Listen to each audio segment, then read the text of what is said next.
Diamo avvio a questo incontro organizzato dalla Biblioteca di Area Scientifica e dal Dipartimento di Scienze Ambientali, Informatica e Statistica sul versante universitario e sul versante non universitario invece Museo di Storia Naturale di Venezia e Associazione Faunisti Veneti. Allora intanto è con grande piacere che introduco questo evento, non solo perché rientra nella missione dell'università quello proprio di rapportarci con l'esterno, con i beneficiari delle ricerche che facciamo, con i beneficiari della formazione, in particolare i giovani, in particolare i giovani delle medie superiori che ovviamente sono qui anche per capire quale potrà essere il loro futuro da un punto di vista professionale, da un punto di vista delle conoscenze e quant'altro, ma è importante che l'università in generale, in particolare questo Dipartimento, sappia stabilire con l'esterno dei rapporti, diciamo, che sono anche rapporti di familiarità per quanto riguarda la qualità dell'ambiente, per quanto riguarda gli aspetti dell'ambiente che sono rilevanti per la nostra vita quotidiana, oltre che in generale per le scelte che siamo chiamati a fare nel presente e nel futuro. Quindi oggi si parla di atlanti faunistici. Qui vorrei brevissimamente ricordare proprio l'origine degli atlanti. Gli atlanti rimandano all'enciclopedia, l'enciclopedia rimanda all'illuminismo.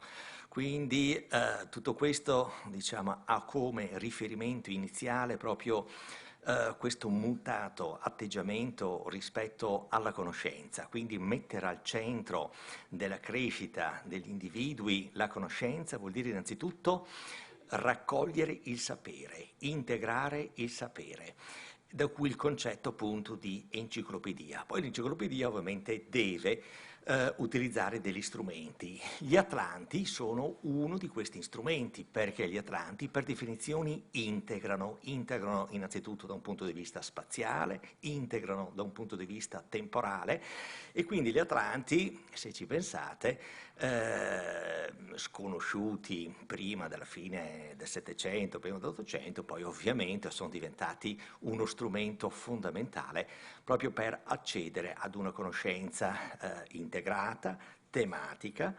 Quindi quelli che esamineremo oggi sono atlanti faunistici, e questa è una cosa però molto recente, quindi voglio dire, in questi ultimi decenni che tutta la conoscenza relativa alla geografia si è arricchita anche di questi aspetti. Quindi a livello spaziale, e quindi con riferimento in particolare al nostro territorio, al territorio regionale, quali sono le componenti faunistiche. Allora potrà sembrare, diciamo, una cosa, come dire, una curiosità per gli addetti ai lavori, per chi è interessato, e invece no. Io qui brevemente voglio richiamare invece l'importanza che chiunque, quindi dai giovani ai meno giovani, familiarizzino con queste conoscenze, sfoglino questi atlanti. Perché? Beh, perché se ci pensate, noi dobbiamo assolutamente pensare al futuro in termini sempre meno antropocentrici. E quindi anche le nostre relazioni, noi ovviamente le pensiamo in funzione alle relazioni con gli umani. E sempre, come dire, marginalizziamo, quando pensiamo alle nostre relazioni, marginalizziamo invece il rapporto con l'ambiente sia vivente che non vivente.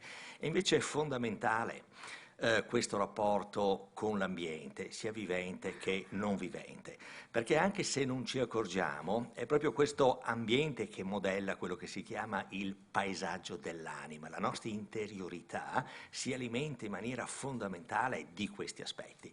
Quindi entrare nel merito di questi aspetti, sapere quindi quali sono i soggetti animati dell'ambiente, come sono distribuiti, quali sono le dinamiche, perché logicamente per definizione l'ambiente è, diciamo, straordinariamente vivace, vivo e quindi in continuo cambiamento, e tutto questo per cogliere la direzione di questi cambiamenti, direzioni che possono essere sia positive che negative, direzioni che sono fortemente influenzate dall'attività degli umani, ma sono anche direzioni, alcune altre, che obbediscono prevalentemente a dei dinamismi invece endogeni agli ecosistemi, eccetera, eccetera. Quindi tutto questo quindi fa parte fondamentale del nostro essere.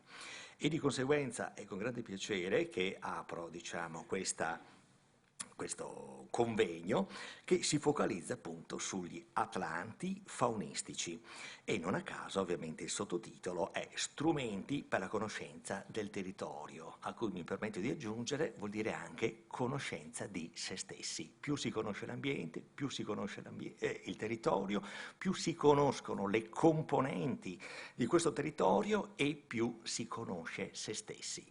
Inoltre, non meno importante, il fatto che questa conoscenza può generare delle utilissime indicazioni su cosa fare. Quindi, fra gli altri usi di questi atlanti faunistici, l'impiego che devono avere nell'ambito della cosiddetta impattistica ambientale, cioè ogni qualvolta siamo chiamati a valutare l'ambiente, ovviamente la componente faunistica è una componente molto, molto importante che quindi va trattata, va approfondita e niente di più facile che fare tutto questo utilizzando quindi, esaminando, approfondendo quello che troviamo in questi atlanti faunistici. Quindi, detto questo, vi ringrazio per la partecipazione, ringrazio particolarmente la Biblioteca di Area Scientifica per aver promosso questa iniziativa, oltre che logicamente i colleghi, qui c'è Piero Franzoi, ma poi abbiamo tutta una schiera, diciamo, di ecologi, biologi del Dipartimento e quindi auguro a tutti voi una proficua sessione di approfondimento su questi atlanti faunistici. E poi vorrei ricordarvi che a fine diciamo, sessione ci sarà anche un brindisi, proprio per chiudere in maniera anche così, in modo tale un po' da socializzare questo momento di ritrovo e di approfondimento. Grazie a tutti. Grazie.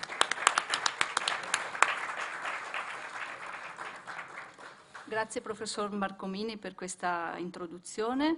Anche a me fa molto piacere appunto coaprire questo evento che, come ricordava il professor Marcomini, che è il direttore del Dipartimento di Scienze Ambientali, Informatica e Statistica, è frutto della collaborazione tra BAS e Dipartimento insieme al Museo di Storia Naturale di Venezia. Come sa chi segue gli eventi organizzati dalla BAS, che ormai da un po' di tempo qui all'apertura del campus scientifico organizza questo tipo di attività, da sempre abbiamo posto attenzione al tema ambientale e anche lavorato con i dipartimenti scientifici proprio per mettere in evidenza sia la ricerca che vi viene svolta, ma sia anche l'interazione che il campus scientifico ha stabilito in modo proficuo con il territorio. E in questo senso ricordo fra gli eventi che abbiamo organizzato appunto le giornate natura del 2016 e del 2018 che abbiamo organizzato con il professor Stefano Malavasi, che era componente del nostro consiglio BAS, ora sostituito dal professor Franzoi. E i temi erano quelli della ricerca scientifica e della conservazione della fauna selvatica e appunto rappresentavano la collaborazione tra l'Università Ca' Foscari e le associazioni ambientaliste, e l'altro tema trattato era la fauna selvatica nelle aree urbane di Venezia e Mestre tra gestione della convivenza con l'uomo e la valorizzazione della biodiversità. Ed è stato proprio in questo ultimo evento che ho avuto l'occasione di conoscere Mauro Bon, che è responsabile del servizio ricerca e divulgazione scientifica del Museo di Storia Naturale di Venezia, che ho scoperto da anni collabora con i nostri ricercatori e che in quell'occasione presentava con Alessandro Nardotto un'esperienza locale di Citizen Science, questo progetto di monitoraggio dello scoiattolo rosso di cui forse avete già sentito parlare. E infatti questa mezza giornata dedicata ad una riflessione sugli atlanti faunistici nasce proprio da questo incontro che ha messo in relazione le due biblioteche, la biblioteca di area scientifica e quella del museo, anche attraverso uno scambio di materiali bibliografici che quindi hanno arricchito le nostre collezioni. Gli atlanti, appunto, questi strumenti che aiutano a conoscere e comprendere meglio il nostro territorio e anche noi stessi come dice il nostro direttore DAIS, come lo chiamiamo noi qualche volta. Che cosa sono, ma a chi servono e soprattutto come nascono? E vedremo appunto in questo incontro che sono nati intanto grazie alla collaborazione di una rete di attori e partecipanti molto variegata, e magari scopriremo che è possibile contribuire anche in futuro, e come è possibile contribuire in futuro ai nuove edizioni oppure ai database che sottostanno a questi strumenti. Queste domande, appunto, che cosa sono, chi servono ed altre, avranno risposta oggi.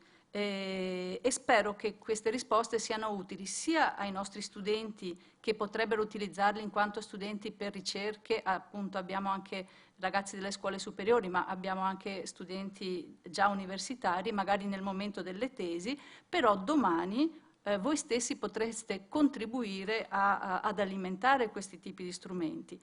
Quindi speriamo che siano utili anche alle persone che sono interessate ma che non sono del mestiere, semplicemente vogliono approfondire queste tematiche, perché come potete intuire, anche da quanto vi ho detto prima, in realtà la BAS si sente molto partecipe, coinvolta e anche proattiva in questo tipo di attività di cui parlava prima il professor Marcomini, di terza missione dell'università, per la quale anche la biblioteca sente di contribuire attivamente, sentendo anche importante sottolineare la rilevanza delle attività di citizen science, magari dando semplicemente ulteriore occasione di visibilità, forse in futuro anche essendo coinvolti in maniera più forte, perché ritiene fondamentale la biblioteca lo sviluppo di questo tipo di scienza, una scienza che sia partecipata, una scienza che vada sempre più nella linea di una scienza aperta all'interno dell'open science, di cui si parla molto in Comunità Europea, di cui si parla molto a livello nazionale, però ci devono essere anche delle azioni non solo top down ma anche bottom up, anche dalla semplice biblioteca.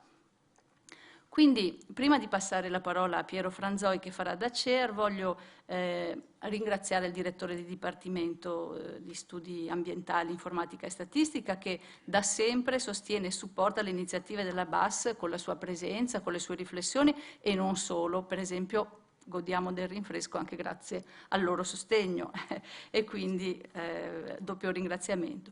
Il Consiglio della Biblioteca, che sempre condivide e stimola l'organizzazione di queste iniziative, i relatori che rappresentano istituzioni e associazioni del territorio che sono particolarmente significative su questi temi, e voglio anche ringraziare inoltre le colleghe della BAS che non stanno qui sul palco, ma che hanno collaborato attivamente alla preparazione di questa giornata.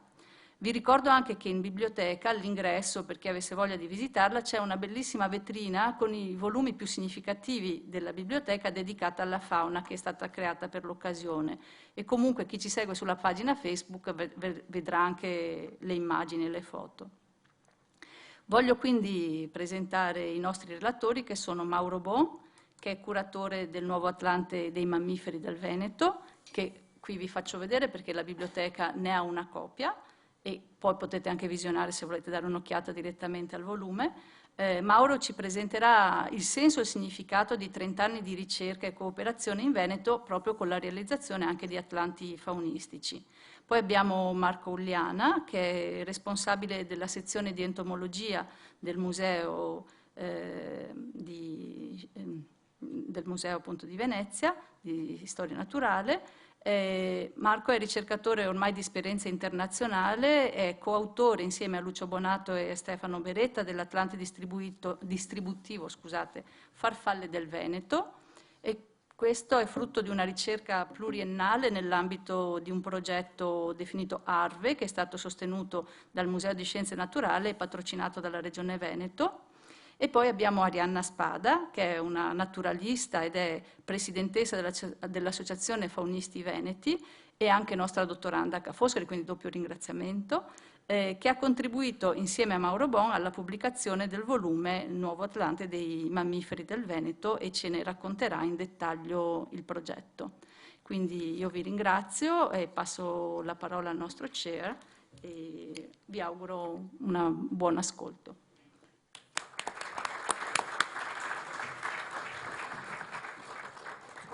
Io ho poco da aggiungere. Grazie Antonio. Quindi inviterei subito il dottor Mauro Bon, il primo relatore. L'unica cosa, hanno già detto tutto praticamente le persone che mi hanno preceduto, quindi mi hanno reso molto agevole questa introduzione. L'unica cosa che dico è che sembra una cosa ovvia, ma non lo è. Se non si conosce una cosa non la si può né gestire né pensare che, diciamo, che la fauna nello specifico deve essere prima conosciuta, poi gestita e, secondo me, opportunamente valorizzata. Lo step conoscitivo è uno step fondamentale. Vedremo che come questi atlanti non sono degli strumenti statici, sono degli strumenti dinamici, sono degli strumenti gestionali, possono essere letti come dei piacevolissimi libri, ma servono per gestire queste popolazioni. Molte di queste popolazioni sono a rischio di estinzione, quindi è opportuno fare degli interventi e la pietra, diciamo, il punto di partenza, a mio avviso, io non sono un faunista, sono un ecologo,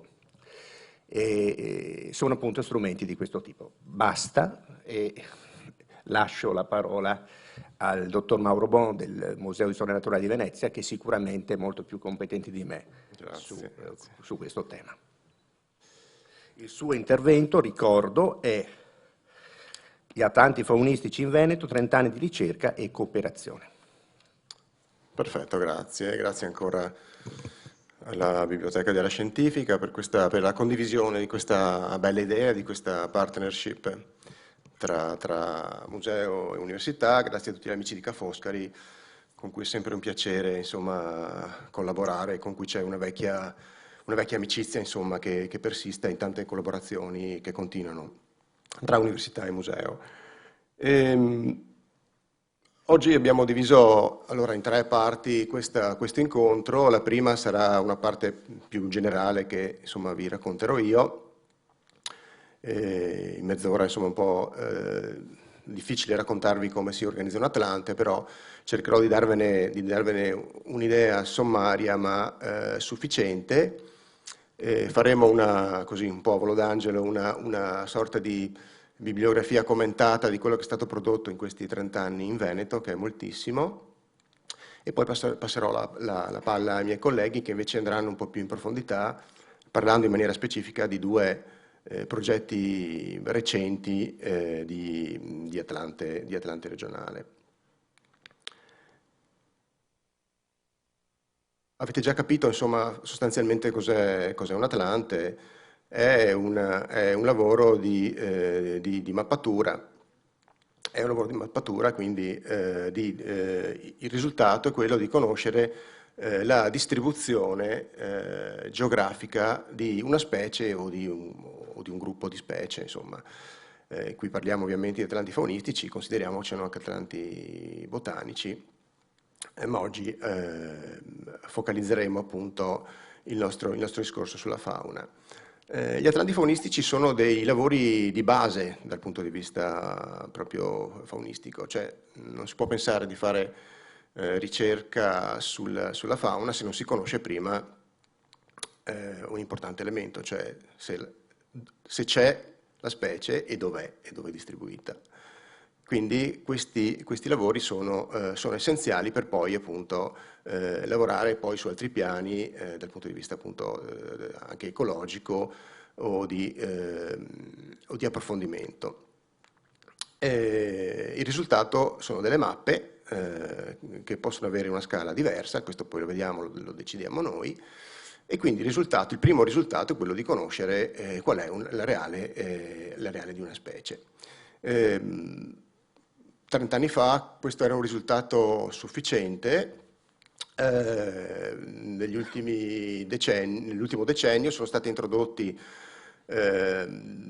degli standard per quanto riguarda la raccolta dei dati, e quindi da un Atlante possiamo anche avere delle informazioni più importanti, e quindi non solo avere una cartografia della distribuzione delle specie, ma anche comprendere ad esempio perché quella distribuzione, perché abbiamo quel risultato di distribuzione, e poter capire anche se ci sono delle dinamiche, soprattutto ripetendo gli Atlanti nel corso degli anni.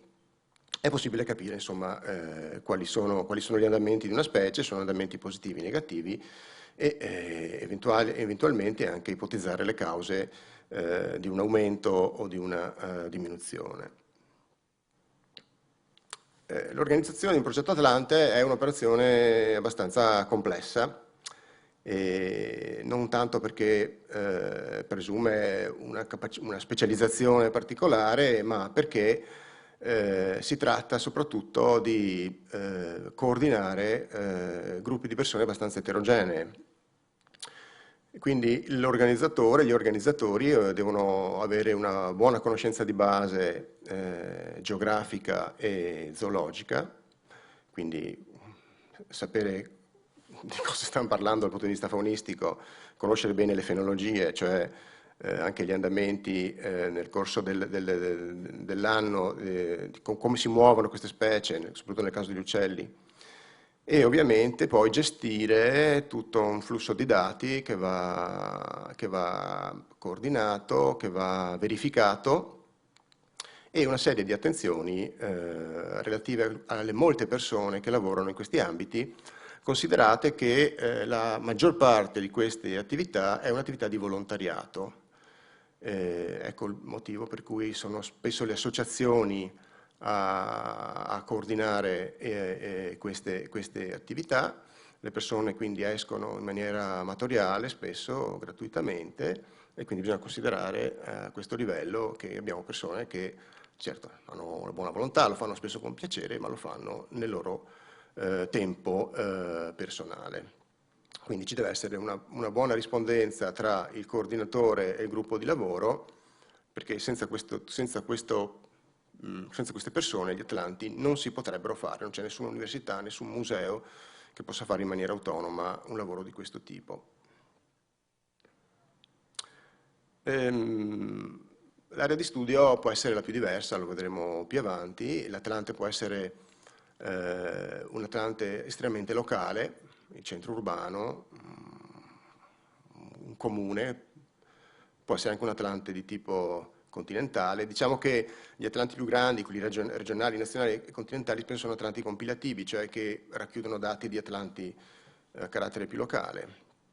Però le aree, insomma, possono essere le più diverse, lo scegliamo noi a seconda dell'interesse che abbiamo. Ovviamente più un Atlante è locale, più è approfondito, perché la scala, la maglia, sarà una maglia più piccola. Se nel regionale lavoriamo con una maglia di 10 km di lato, con un Atlante urbano normalmente si lavora con una maglia di 1 chilometro, quindi il dato è molto più approfondito, il territorio è molto più indagato, subentrano problemi di tipo gestionale, cioè dobbiamo andare a monitorare aree molto piccole che spesso sono private, quindi chiedere permessi, chiedere possibilità di accedere all'interno di una villa piuttosto che all'interno di una struttura privata di qualsiasi tipo, insomma, quindi problemi di vario tipo.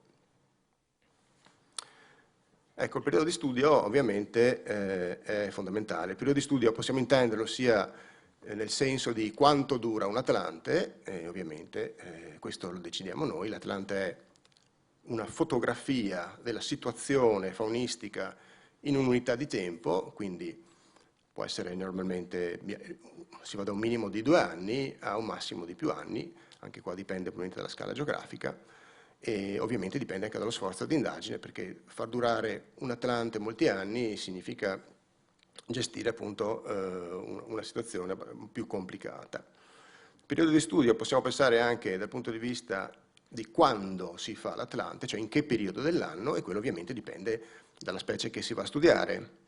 Cioè, nel caso degli anfibi e dei rettili il periodo sarà ovviamente relativo alla loro attività biologica, quindi consideriamo sostanzialmente il periodo dell'anno in cui questi animali si muovono.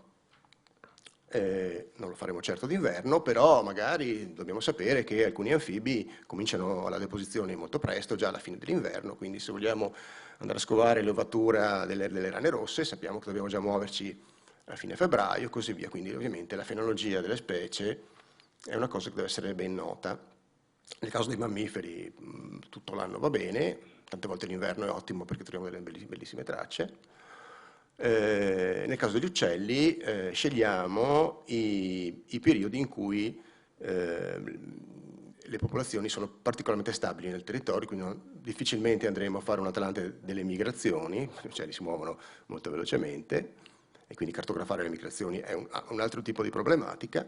Sceglieremo il periodo della nidificazione, in cui quindi le specie si fermano per riprodursi, o il periodo dell'inverno in cui gli uccelli appunto sono più stabili perché sono alla ricerca di cibo, di condizioni buone per il loro sostentamento. Con la base cartografica è stato un problema per molti anni, fino a che non sono intervenuti insomma, i metodi più moderni della georeferenziazione. Adesso non è più un problema, perché noi georiferiamo il dato è un punto, poi Arianna ci parlerà anche, credo, di questo aspetto legato proprio ai metodi moderni di monitoraggio. Una volta che abbiamo il punto, possiamo applicare nella nostra carta geografica qualsiasi tipo di reticolo di scala e quindi questa diventa una scelta a posteriori. Prima invece le carte erano un problema, erano, come dire, anche un motivo di dibattito perché venivano sovrapposti alle carte geografiche dei reticoli addirittura, possiamo dire, inventati, e poi per molti anni sono stati utilizzati quelli dell'Istituto Geografico Militare, poi l'UTM, che di fatto rimane ancora oggi poi il reticolo più utilizzato per una serie di motivi che qui vedete, e soprattutto per il fatto che ci permette dei buoni confronti anche a livello geografico su scala locale e temporale, quindi se noi strutturiamo un database guardate l'UTM sappiamo poi che possiamo in qualche maniera trasmetterlo a livello anche superiore, per cui per esempio gli Atlanti europei, quindi su scala molto vasta continentale, hanno utilizzato senza problemi gli Atlanti locali proprio perché avevano questo tipo di cartografia. Ecco, il gruppo di lavoro, qui vorrei soffermarmi un po' di più perché proprio dal punto di vista dire, anche umano, dell'esperienza, è la cosa più interessante, più gratificante nel gestire un Atlante. Ovviamente da parte dell'organizzazione ci deve essere una consapevolezza che, appunto, come dicevo prima, la maggior parte dei rilevatori sono rilevatori che lo fanno nel tempo libero, quindi ci deve essere molto rispetto da questo punto di vista. Quindi sicuramente l'organizzatore deve dare delle regole ben precise, quindi devono essere sempre molto, molto chiari i metodi di rilevamento e su questo insomma non si transige. L'organizzatore deve anche lavorare dal punto di vista della vidimazione del dato, cioè il dato che arriva dal rilevatore è un dato che va comunque commentato e spesso è un dato magari che non si può utilizzare, e anche questo dal punto di vista del rapporto con il rilevatore è un momento di estrema delicatezza nel commentare, nel verificare questo dato che può essere anche un dato negativo. Della serie, ma io ero certo che fosse questa cosa qui, e poi invece in realtà incrociando dati di più tipo, il dato di base può essere un dato non utilizzabile e insomma qualcuno si risente. Di fatto, ecco, un'altra cosa importante è che questo è un momento di grande formazione per chi partecipa spesso per la prima volta, per cui è un momento di crescita.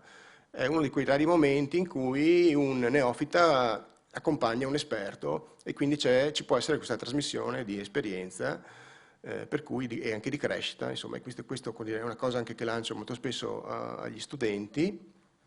Partecipare a questi Atlanti significa spesso fare esperienza proprio perché magari c'è la possibilità di accompagnare qualcuno di esperto e quello che imparate all'università sicuramente non è quello che imparate sul campo ed è un'esperienza insomma che per chi si vuole occupare di fauna va fatta. Ovviamente la condivisione delle informazioni, cioè gli Atlanti durano molti anni ed è il caso di, come dire, sempre aggiornare sui risultati, perché questa è una cosa che i rilevatori ci tengono particolarmente. Una volta si faceva poco, adesso attraverso siti web, social, eccetera, la comunicazione è molto più semplice e quindi quello che consiglio a chi organizza un Atlante è sempre quello di rimanere in stretto contatto con i collaboratori, perché le informazioni, le novità, il progresso dell'Atlante è sempre una cosa come dire, che va condivisa. Parlavamo di un gruppo insomma, di monitoraggio molto vasta, che però negli Atlanti è quasi sempre limitato a persone con un'esperienza minima di riconoscimento. La Citizen Science è un metodo che adesso viene usato moltissimo, che funziona molto bene come bacino di raccolta dati, perché ovviamente molte persone sono semplicemente interessate durante magari la loro passeggiata fare un avvistamento, un'osservazione che può avere anche un significato scientifico. È chiaro che per la Citizen Science però si possono fare, come dire, degli atlanti distributivi, vanno sempre pensati per dei soggetti facili. Quindi non possiamo dare in mano, come dire, alla cittadinanza un Atlante, perché ovviamente la difficoltà sta nel verificare il dato.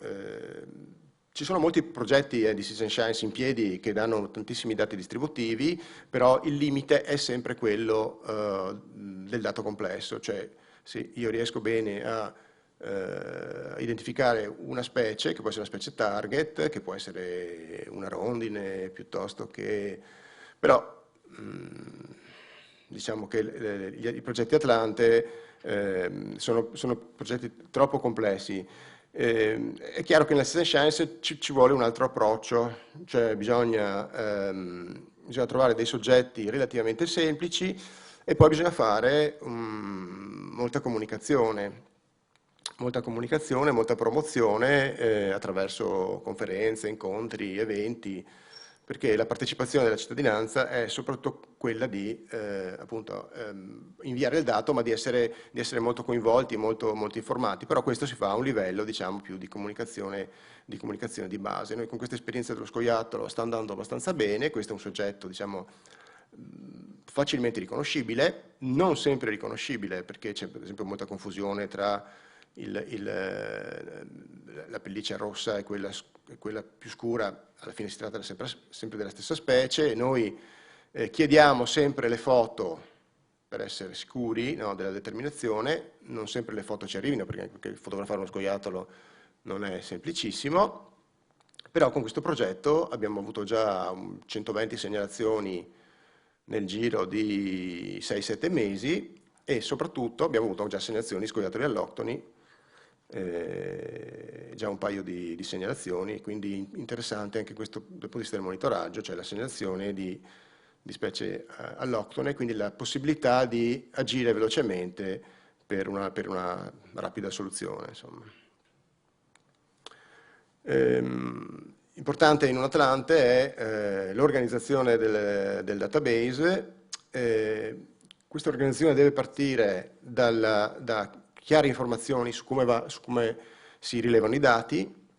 Diciamo che anche se adesso ci sono delle applicazioni su smartphone, quindi tutto è relativamente più semplice, la maggior parte dei rilevatori lavora ancora con il taccuino, cioè con un foglio di carta in cui annota la sua segnalazione. Il metodo classico, dal taccuino il dato va trasferito in una scheda e poi dalla scheda che rimane insomma, già come documento ufficiale, i dati della scheda vanno trasmessi in un database. Il database deve essere ben strutturato e questo ci serve poi per l'elaborazione delle carte e per l'elaborazione dei dati.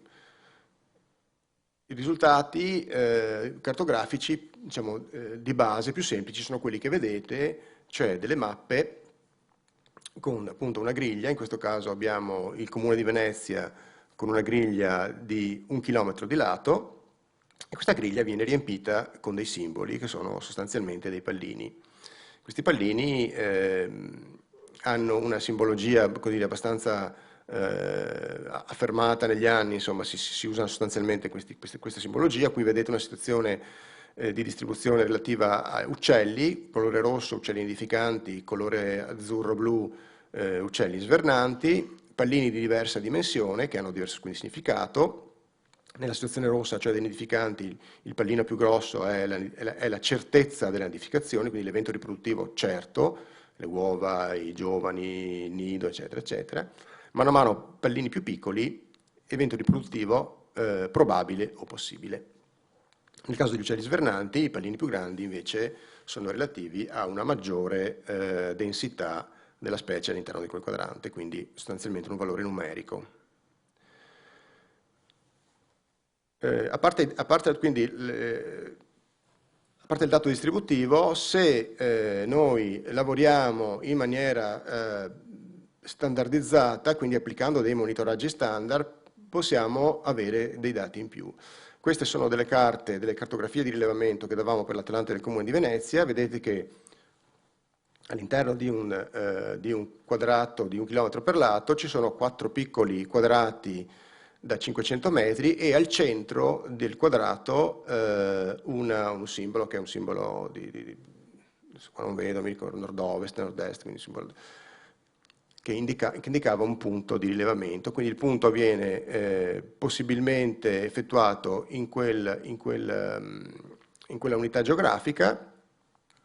Il tipo di rilevamento è un punto di ascolto, che è un particolare metodo di rilevamento degli uccelli, soprattutto acustico, in un tempo definito, che sono 8-10 minuti. E se i dati vengono raccolti in maniera standardizzata, non abbiamo quindi solo la possibilità di avere un dato distributivo semplice, ma anche dei dati semi-quantitativi. In questo caso una frequenza di segnalazione in questa cartina, vedete, con colori diversi, quindi una sorta di densità.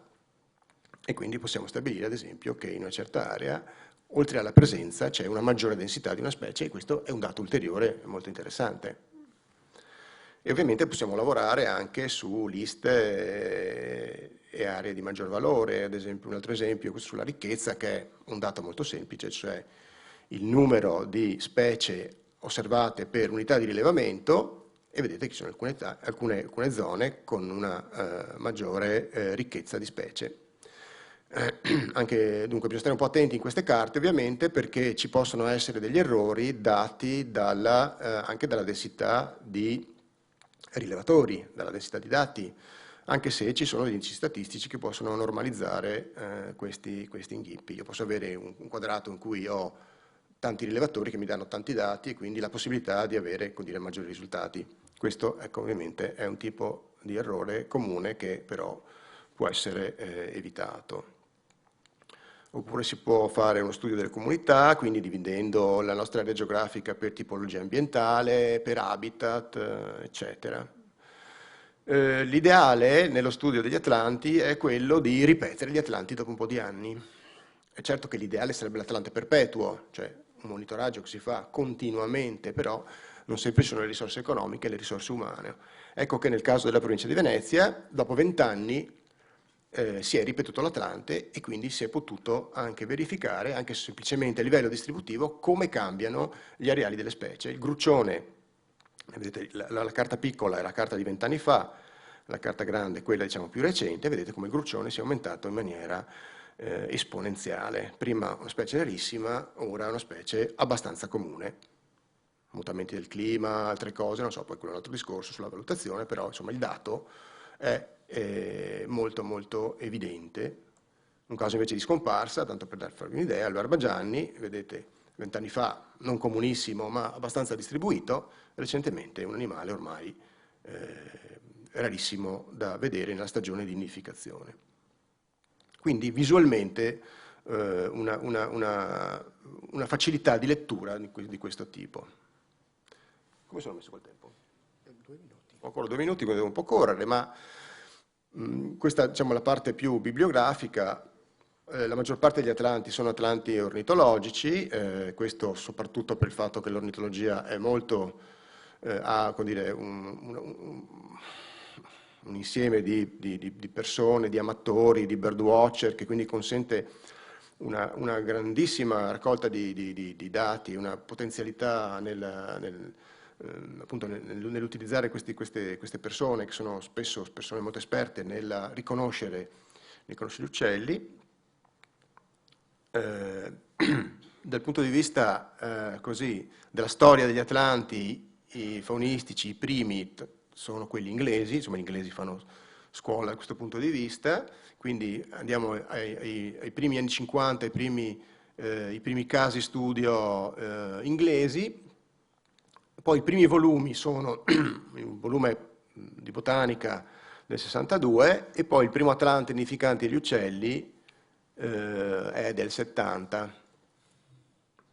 Però già nella fine degli anni 60 gli inglesi avevano costituito un grande gruppo di ricerca proprio per un Atlante nazionale che già contava 120 coordinatori regionali e un numero stimato di 10-15 mila rilevatori, numeri impensabili insomma, per noi. D'altra parte la Gran Bretagna insomma, ha questa grandissima tradizione di rilevazione volontaria e delle serie di dati spaventose che noi non ci immaginiamo neanche. In Italia, che sapete dal punto di vista geografico è un po' più spezzettata di altre nazioni e quindi tutta una serie di localismi, insomma di storie che non hanno aiutato nel coordinare l'Atlante nazionale.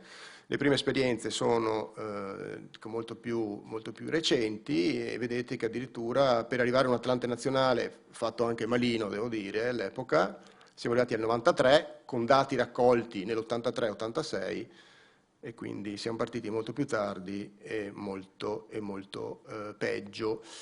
Al contrario invece gli Atlanti locali una produzione veramente notevole, vedete questo grafico negli anni che fa vedere come Atlanti locali, provinciali, urbani, regionali, l'Italia abbia avuto veramente una produzione straordinaria.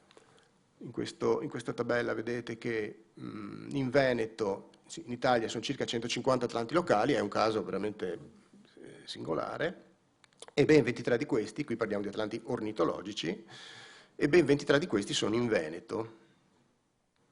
Questa è la situazione ad oggi del Veneto, penso di aver rilevato tutto quello che c'è diciamo, di pubblicato. Abbiamo 4 Atlanti regionali, 10 provinciali, 5 urbani, eccetera, eccetera. La maggior parte di questi Atlanti sono dedicati agli uccelli, però ne abbiamo 2 di anfibirettili, 2 sui mammiferi, sempre regionali ripetuto, e ahimè 2 sugli insetti. Sono pochini, ma insomma speriamo che aumentino. Atlanti provinciali degli uccelli nidificanti abbiamo una copertura completa e addirittura abbiamo la ripetizione di alcuni Atlanti. Quindi sì, la situazione è relativamente positiva, alcuni Atlanti sono un po' datati, un po' vecchiotti, per esempio a Verona abbiamo dati dell'83-87, non abbiamo più visto, anche Vicenza non abbiamo avuto una replica, insomma speriamo che gli amici veronesi e vicentini si diano da fare. Per uccelli svernanti abbiamo solo un caso, che è quello di Venezia, con un Atlante ripetuto. Qua a Venezia bisogna dire che abbiamo anche una tradizione molto buona di rilevamento in zone umide, quindi per gli svernanti insomma siamo abbastanza avanti. Gli Atlanti ornitologici urbani è un altro caso molto particolare, sono Atlanti locali che si fanno all'interno di un comune o molto più spesso addirittura selezionando di tutto il comune l'area urbana. È una specialità tutta italiana, abbiamo una grandissima bibliografia in questo senso, sono Atlanti molto dettagliati, molto interessanti e vedete che insomma negli ultimi anni ci sono lavori anche di comuni molto piccoli, insomma, e alcuni di questi sono sia per uccelli nidificanti sia svernanti. Poi ci sono Atlanti particolari di aree naturali protette, vedete il Parco Nazionale Dolomiti Bellunesi, che è un ente che si dà molto da fare nello studio della fauna e anche della distribuzione, abbiamo sia uccelli che erpetofauna, abbiamo un Atlante dei Colli Euganei un po' datato, uno dei Colli Iberici che è un ottimo lavoro invece abbastanza recente, e sulle libellule un lavoro in un'unità geografica un po' particolare, che è una parte della pianura veneta. Per quanto riguarda i regionali, poi quelli li vedremo nel dettaglio, abbiamo 2 Atlanti dei mammiferi, uno più vecchio e uno più recente, un Atlante dei anfibi rettili, per il quale diciamo, si dà già pensando a una possibile replica nei prossimi anni, è uno dei lepidotteri ropaloceri. Scusa Marco, ho messo farfalle diurne, che più, cioè, dal punto di vista sistematico non è correttissimo, ma per maggiore comprensione. Poi abbiamo, dal punto di vista regionale, manca un Atlante regionale. Abbiamo un Atlante che ho definito compilato, nel senso che non ha alla base tutta quell'operazione di monitoraggio e di raccolta dati, ma è un Atlante che prende i dati degli Atlanti provinciali e in qualche maniera li compila, avendo delle carte però di distribuzione che sono abbastanza aggiornate, quindi questo volume di uccelli del Veneto, in cui abbiamo appunto una distribuzione regionale. Abbiamo la carta delle vocazioni faunistiche del Veneto, fatta dai faunisti veneti recentemente, in cui avete tra l'altro il lavoro scaricabile sul web, lo trovate, è un lavoro corposissimo, con una grandissima bibliografia, non parla solo della distribuzione ma anche ecologia, gestione della fauna cacciabile o della fauna cacciabile protetta secondo la legge della caccia, e di tutta la fauna diciamo di interesse conservazionistico. Parliamo in questo caso di uccelli e mammiferi. Ecco un altro Atlante che sta prendendo piede invece sul web. In questo sito è partito come Atlante fotosonoro, cioè come Atlante di riconoscimento sul campo. È molto utile, molto bello. 30 anni fa, quando andavamo, insomma, vedo qualche collega un po' attempato, no? Si andava con la guida per riconoscere gli uccelli e soprattutto con l'esperto a fianco, ma qui partite già da una base eccezionale. Se voi avete una foto o se registrate un verso, potete riconoscere, insomma, potete riconoscere la specie. Questo è un gruppo di birdwatcher molto organizzato, insomma, di ottima competenza, e sta iniziando questo lavoro, che è anche un lavoro di distribuzione e che trae dati soprattutto da quest'altro grande portale che è Ornitho, che va citato perché è proprio un portale, un grande database che però funziona, che però diciamo, non è accesso libero. Su Ornitho è necessario iscriversi, accreditarsi, è necessario immettere dati per poter poi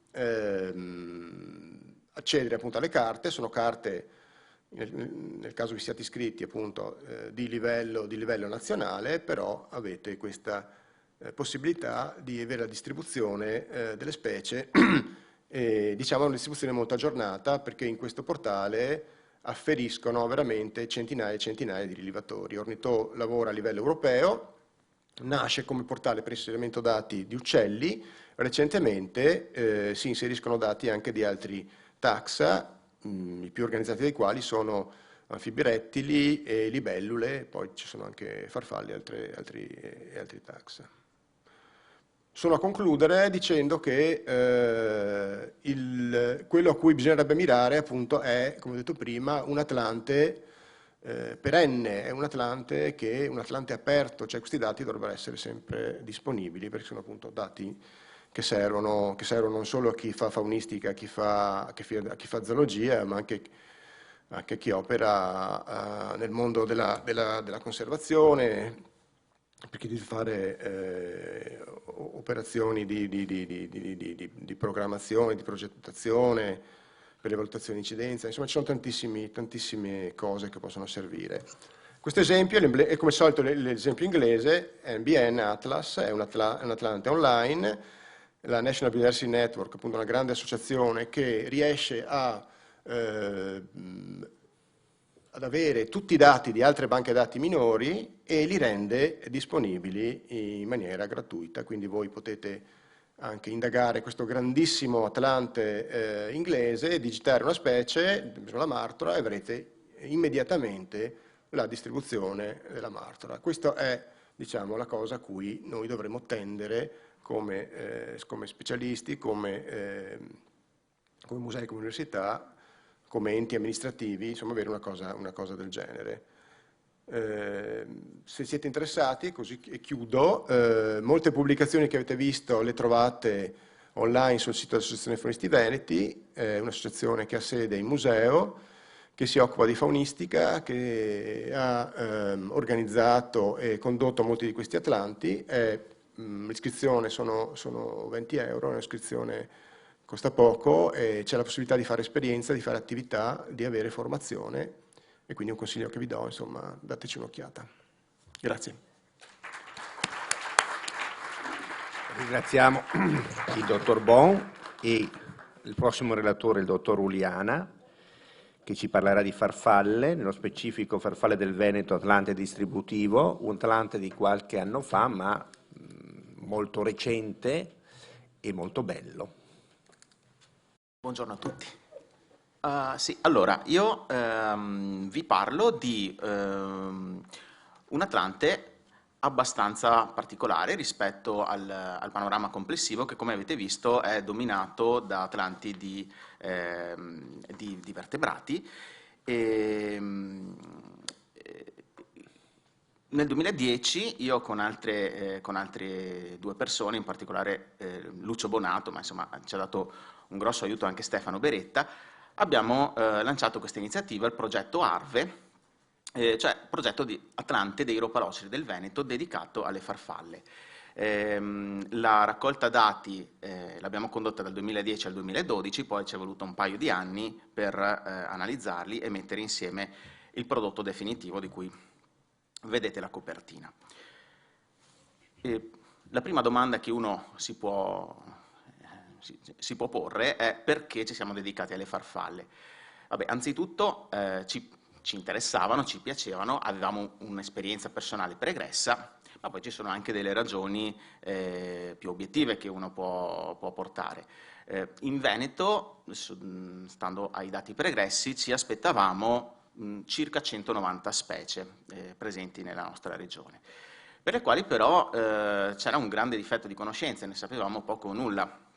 Qui vi porto l'esempio di due mappe tratte dal progetto CKMAP, che è un progetto realizzato dal Ministero dell'Ambiente, pubblicato nel 2005, che raccoglieva tutti i dati disponibili in letteratura all'epoca per alcuni gruppi di animali sul territorio nazionale, comprese le farfalle diurne. Ecco, qui vedete due delle specie più diffuse nella nostra regione, che uno si può ragionevolmente aspettare di trovare su tutto il territorio regionale, perché sono legate anche a colture orticole, in particolare quella bianca, la cavolaia minore, è spesso un parassita anche che crea danni considerevoli alle coltivazioni di cavoli. Però vedete che le aree, i punti insomma, di cui dove era stata accertata e pubblicata, resa nota la presenza, erano pochissimi, sono quasi niente insomma, rispetto al territorio regionale complessivo, e questo ovviamente denuncia una carenza considerevole nelle conoscenze disponibili. Poi le farfalle sono indicatori ecologici oggi molto considerati, sempre più spesso nei studi di incidenza ambientale. Le farfalle vengono utilizzate come indicatori dello stato di salute dell'ambiente. E in Veneto abbiamo anche 10 specie diciamo, considerate nella normativa, elencate nella direttiva Habitat, che è la principale normativa di riferimento che si applica in questo ambito. 4 sono quelle che vedete illustrate, su qualcuna poi torneremo più avanti. E poi le farfalle sono animali che piacciono, sono animali che incuriosiscono, che sono apprezzati anche da chi non se ne occupa. Siccome il nostro è stato un progetto basato ampiamente sulla citizen science, questo è un aspetto importante da considerare, cioè quanto riscontro puoi trovare lanciando un'iniziativa al pubblico e chiedendogli di partecipare volontariamente. E sempre considerando il contributo che il pubblico avrebbe dovuto dare, principalmente su base volontaria, non è secondario pensare anche a quanto sia facile identificare o imparare a identificare i soggetti oggetto di studio. E con le farfalle siamo messi bene, perché c'è una buona disponibilità di guide di buon livello, e fra cui una pubblicata proprio contemporaneamente a quando noi abbiamo lanciato l'iniziativa, dedicata alle farfalle dell'Italia nord-orientale, che quindi diciamo, racchiudeva sostanzialmente tutte e quasi solo le specie presenti in Veneto, semplificando notevolmente il lavoro di chi deve spulciarsi fra centinaia di specie diverse per vedere di identificare o di verificare l'identificazione di quelle osservate da lui. Beh, gli obiettivi che ci siamo posti sono un po' quelli ovvi per un progetto di Atlante, li avete già sentiti prima. Diciamo, siamo rimasti un po' più terra-terra rispetto a ipotesi poi di analisi molto, diciamo, molto, anche semplicemente un po' più complesse rispetto ad aspetti ecologici, ricchezza di specie di diverse aree del territorio. Siamo partiti con l'idea anzitutto di verificare quali fossero le specie effettivamente presenti in Veneto, perché di fatto non lo sapevamo, e di produrre delle mappe di distribuzione dettagliate lavorando non su griglia ma su base puntiforme, cioè abbiamo considerato record con precisione anche di 1 chilometro. Queste mappe sarebbero comunque state prodotte partendo da un database georeferenziato, cioè da dati associati alle rispettive coordinate geografiche, che era poi quanto ci chiedeva anche la Regione Veneto, che ha supportato la nostra iniziativa. Ovviamente l'output che uno si aspetta da uno sforzo di ricerca e compilazione di questo tipo è la pubblicazione poi di un Atlante rivolto al pubblico, un'opera diciamo semidivulgativa ma anche contenente molti dati inediti di tipo tecnico, che si andasse ad affiancare a pubblicazioni analoghe che avevamo già per la nostra regione, come Atlanti di uccelli, di altri di anfibi eretti, di vertebrati, insomma, ma che avrebbe rappresentato una novità sostanzialmente a livello anche nazionale, perché nessuno fino ad allora si era occupato di Atlanti, di farfalle o di altri invertebrati, a differenza di quanto in realtà avveniva già da anni in altri paesi europei. Qui ho messo l'esempio non solo di farfalle del Regno Unito, Gran Bretagna ed Irlanda, ma ci sono anche altri paesi che magari uno non si aspetta, ma avevano già avviato, insomma, già dagli anni 90, Atlanti di distribuzione delle farfalle a livello nazionale, come per esempio la Bulgaria e la Slovenia. Noi invece in Italia, da questo punto di vista, siamo stati e siamo anche tuttora piuttosto carenti. Dal punto di vista concettuale, abbiamo trasportato dai vertebrati agli invertebrati l'esperienza che aveva uno di noi, Lucio Bonato, che aveva lavorato sull'atlantistica dei vertebrati, aveva già una buona esperienza di atlantistica sui vertebrati, e abbiamo trasportato questa esperienza maturata sulle farfalle e abbiamo detto vediamo se funziona.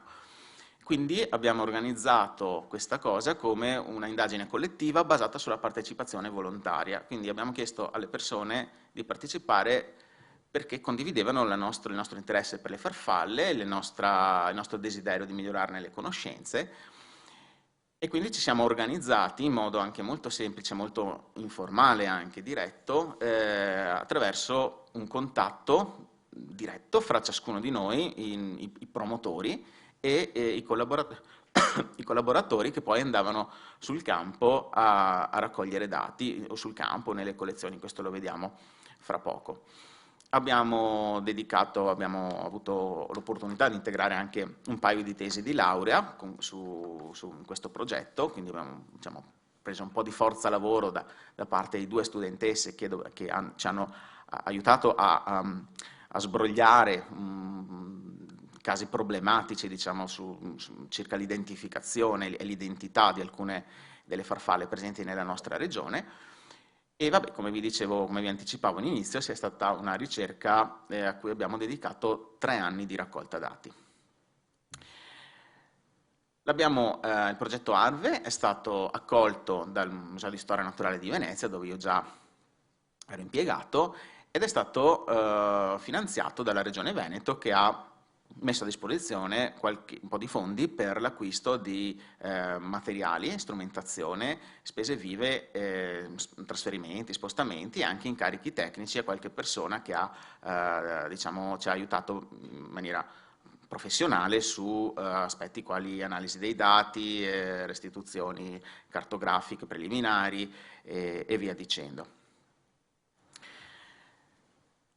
Questo progetto è stato avviato tramite un contatto diretto, cioè ciascuno di noi ha scorso il suo indirizzario e ha iniziato a selezionare nomi di persone che potevano essere potenzialmente interessate a partecipare, cioè amici, conoscenti, colleghi, parenti, chiunque insomma che avesse un po' di interesse, dimestichezza, che avesse manifestato un po' di sensibilità per gli aspetti naturalistici. È stato contattato e gli abbiamo detto: stiamo per avviare questa cosa, ti interessa darci una mano, ci stai, ci aiuterai un po'?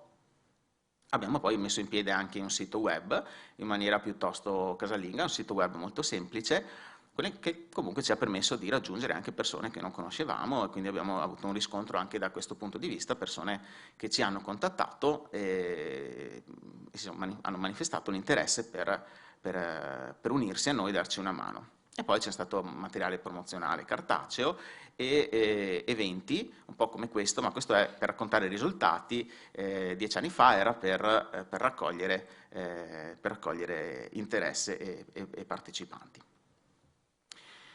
Dal punto di vista nostro, degli organizzatori, abbiamo fatto il possibile per mettere a disposizione di chi voleva aiutarci i migliori materiali possibili, o perlomeno quello che era nelle nostre capacità.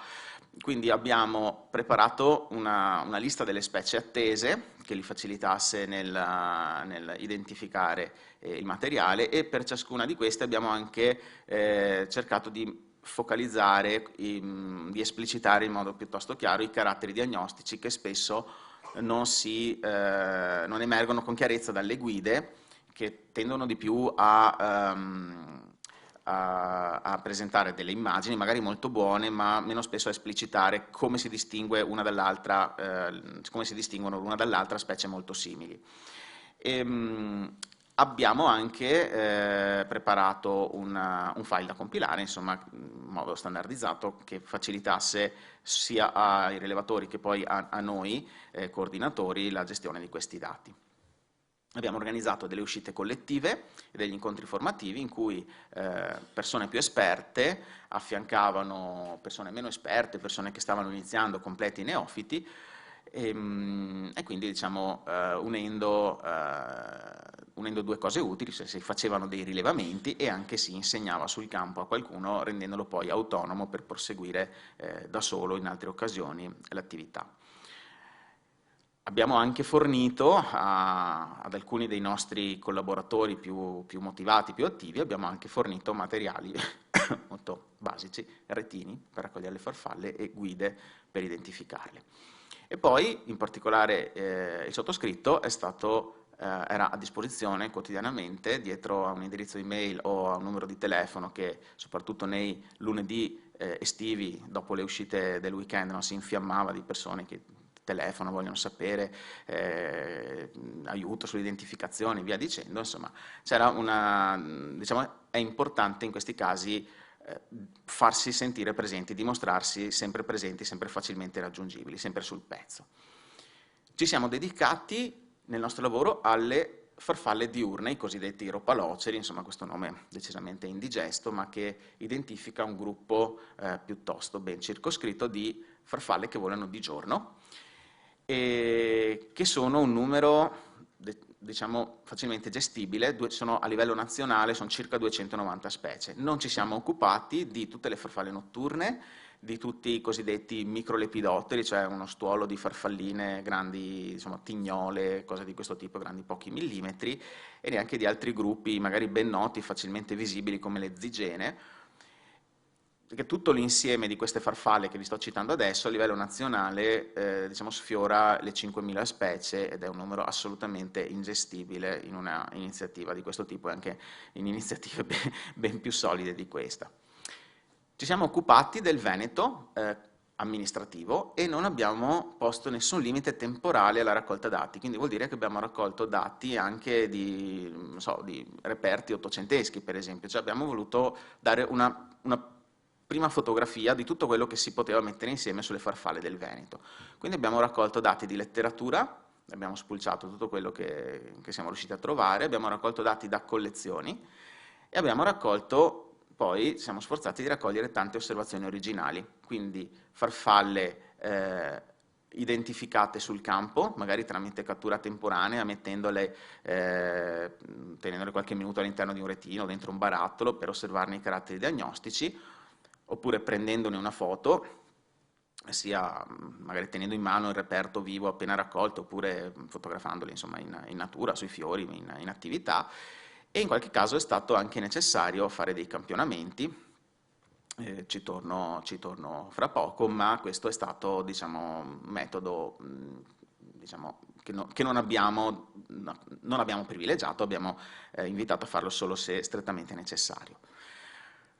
Per ciascun dato poi, e questo è stato diciamo, il lavoro importante da parte nostra, una volta avviato il progetto da parte dei coordinatori, abbiamo fatto un importante lavoro di analisi, quindi sia dal punto di vista formale, verificare che i nomi delle specie, dei comuni, i vari toponimi fossero scritti correttamente, ma anche che, cosa più importante, che gli animali fossero identificati correttamente dal rilevatore, e questo è un lavoro abbastanza, come diceva prima anche Mauro Bona, è un lavoro talvolta delicato, perché bisogna, in alcuni casi, quando manca la documentazione minima che noi richiedevamo, c'erano delle specie per cui chiedevamo ai rilevatori: noi accettiamo questo dato, per esempio, solo se abbiamo almeno una foto del lato ventrale della farfalla, perché è lì che risiede il carattere diagnostico.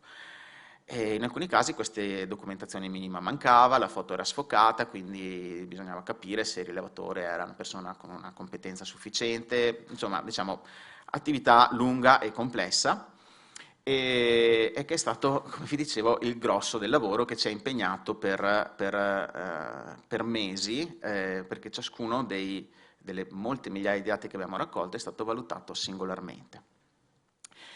E quindi, quando c'erano dati dubbi, si contattava personalmente il rilevatore, si riportava il dato o i dati dubbi, si chiedevano eventualmente se c'erano foto aggiuntive, si cercava di capire se il rilevatore aveva magari visto, se aveva una buona nozione dei caratteri che permettevano di riconoscere queste specie, e magari non era riuscito a documentarli, ma comunque li aveva visti, li aveva osservati. E poi in altri casi, per esempio, si poteva invitare la persona a raccogliere esemplari, oppure si analizzavano dei dati dubbi, come questo che vedete qua, confrontando diciamo, la collocazione spaziale del dato dubbio con altri dati accertati per la stessa specie. Le due farfalle che vedete sono molto simili, ma appartengono a due specie, addirittura a due generi diversi. Però per una persona non particolarmente esperta è piuttosto facile confonderle, e le frecce, come vedete, indicano due dati dubbi, il pallino vuoto, che però stanno molto vicino ad altri dati accertati, che sono i pallini pieni, e questo noi lo consideravamo diciamo, un elemento diciamo, a forte supporto dell'attendibilità del dato. In altri casi è stato assolutamente indispensabile raccogliere esemplari. Ci sono un gruppo non molto numeroso, ma comunque significativo, di farfalle della nostra regione che non sono identificabili con certezza sulla base dell'aspetto esterno, dei disegni delle ali, e in questo caso bisogna raccogliere gli esemplari che vengono identificati poi sulla base della struttura dell'apparato copulatore del maschio. Quindi l'animale viene raccolto e dissezionato e studiato al microscopio, perché gli apparati copulatori si differenziano più di quanto si differenzi l'aspetto esterno, e quindi in questi casi o hai l'individuo raccolto oppure non ne vieni fuori. Questo è, finora vi ho raccontato la metodologia. Quali sono stati i risultati? Beh, la partecipazione del pubblico siamo stati contenti, siamo partiti subito con circa 130 persone nel primo anno di attività, che alla fine del terzo anno sono diventate circa 200. Queste 200 persone, magari qualcuno usciva, c'erano magari persone che uscivano sempre in compagnia con altre, insomma c'erano gruppetti che si formavano. Comunque abbiamo avuto 97 persone singole o gruppi di persone che hanno raccolto dati indipendentemente l'uno dall'altro. Abbiamo avuto anche una decina di enti che si sono resi disponibili, hanno raccolto il nostro invito e hanno messo a disposizione le proprie collezioni o i dati stessi, magari già trascritti da loro. Abbiamo avuto anche persone che hanno espresso delle riserve, che si sono anche, hanno deciso di non collaborare, pur magari essendo nelle condizioni di farlo, o di collaborare solo parzialmente. Per esempio c'era chi diceva sì, io ti passo i dati delle farfalle che vedo, delle foto, ma non chiedermi assolutamente di raccoglierne perché per motivi etici non lo faccio. E c'è stato anche chi ha detto io ho il timore che divulgando dati precisi sulle località di raccolta di specie rare poi ci vadano i collezionisti a estinguere le popolazioni. Quindi insomma c'è stata anche un po' una dialettica, diciamo, con le persone interessate. Gran parte delle persone che hanno partecipato, più del 60%, come vedete, non erano esperti in qualche modo, erano naturalisti, amanti della natura, magari più o meno buoni conoscitori, ma insomma persone che non lo facevano né per professione né per passione in modo specialistico, ma che si sono messi a disposizione volentieri a trascriverci i loro dati. In alcuni casi erano persone magari che facevano altre attività naturalistiche. Per esempio abbiamo convertito all'osservazione delle farfalle un ornitologo incallito che sulla base, dopo il nostro invito, ha detto a CP che non pensavo fosse così bello, fosse così interessante. E poi vedete insomma che ci sono persone di diverse estrazioni che magari già si dedicavano da prima allo studio, all'osservazione delle farfalle a diverso livello. I dati che abbiamo raccolto sono stati quasi 68.000, di cui il 10% derivavano dalla letteratura, il 90% sono dati inediti che abbiamo messo insieme grazie a questa iniziativa. Dopo la scrematura di cui vi ho detto prima, ne abbiamo eliminati quasi 8.000, quindi immaginate di questi 8.000 dati uno per uno, verificare se si poteva tenere, se non si poteva tenere. Abbiamo cercato di essere molto rigorosi nella selezione. E di questi dati inediti vedete che la gran parte, diciamo una parte significativa, è stata prodotta da osservazioni occasionali effettuate o raccolte, messe insieme proprio grazie al lancio di questo lavoro. E i risultati di tutto questo lavoro li abbiamo riassunti, eccolo qua, in questo volumone, 2,5 kg, dedicando a ciascuna specie una coppia di pagine in cui vedete l'animale viene presentata, viene discussa la sua distribuzione sul territorio e la sua distribuzione nel corso dell'anno, la sua fenologia, quindi il suo periodo di attività e la sua distribuzione altitudinale, che poi sono anche presentati con una resa grafica appunto nella mappa e nei due grafici a istogrammi. Facciamo un confronto con il punto di partenza. Vedete che le conoscenze sono decisamente migliorate. Questo appunto è il macaone, la farfalla che depone le uova, si sviluppa su finocchi e carote anche negli orti, e vedete che da quasi, diciamo, presente solo in poche aree come sembrava prima, siamo riusciti a documentare una presenza come ci si aspettava più o meno su tutto il territorio della regione, e lo stesso si può dire per la cavolaia, di cui abbiamo documentato, vedete, abbiamo avuto una copertura anche maggiore. E quindi adesso sappiamo esattamente che abbiamo nella regione Veneto 170 specie presenti, un po' meno di quelle che ci aspettavamo in partenza per motivi diversi, poi magari su un paio ci torno. 6 di queste farfalle però non sono residenti, cioè arrivano nella nostra regione periodicamente, ci si riproducono occasionalmente, ma non danno luogo a colonie stabili. Fra di queste ci sono anche dei volti molto noti, due delle farfalle più comuni, anche più facilmente osservabili e identificabili della nostra regione, non sono stabili residenti del Veneto, ma arrivano tutti gli anni migrando. Molte farfalle migrano, non c'è solo la famosa monarca americana, ma ci sono tante farfalle anche nostrane che danno luogo a migrazioni importanti. Poi ci sono farfalle che raggiungono la nostra regione abbastanza regolarmente, frequentemente, magari un anno sì, un anno no, un anno ne arrivano milioni, un anno ne arrivano molto poche, e poi ci sono anche degli animali che non si vedono quasi mai, magari abitano le regioni, non so, del Carso, di Nariche, e ogni tanto arrivano occasionalmente da noi. Vi faccio vedere qualche distribuzione a confronto. Questa è una farfalla Vanessa atalanta, molto comune, presente dal livello del mare a oltre 2000 metri e si riproduce praticamente a tutte le quote, una farfalla così, un generalista, una farfalla di bocca buona. Poi abbiamo gli specialisti di altissima quota, questa farfalla presente solo in un paio di aree dove vive dai 2000 metri in su, al margine, ai confini della nostra regione, e poi c'è il caso intermedio di quelle che vivono solo alle quote medie sulla fascia pedemontana. Poi ci sono i casi strani, Poligonia e Egea. Se vedete le tre aree dove si concentrano le osservazioni recenti, i punti neri, sono tre aree urbane, Venezia, Padova e Verona.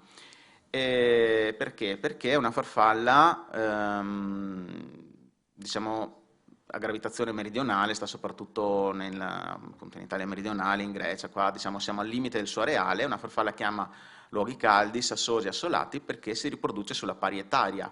E la parietaria è una pianta che trova il suo ambiente ideale dalle nostre parti nei centri storici, nei vecchi centri storici, lungo le massicciate, le vecchie mura, e lì c'è la farfalla che va a deporre. Questa la troviamo in pieno centro storico a Venezia, dove non c'è un fiore su cui possa mangiare, ma lei trova le piante su cui fare le uova.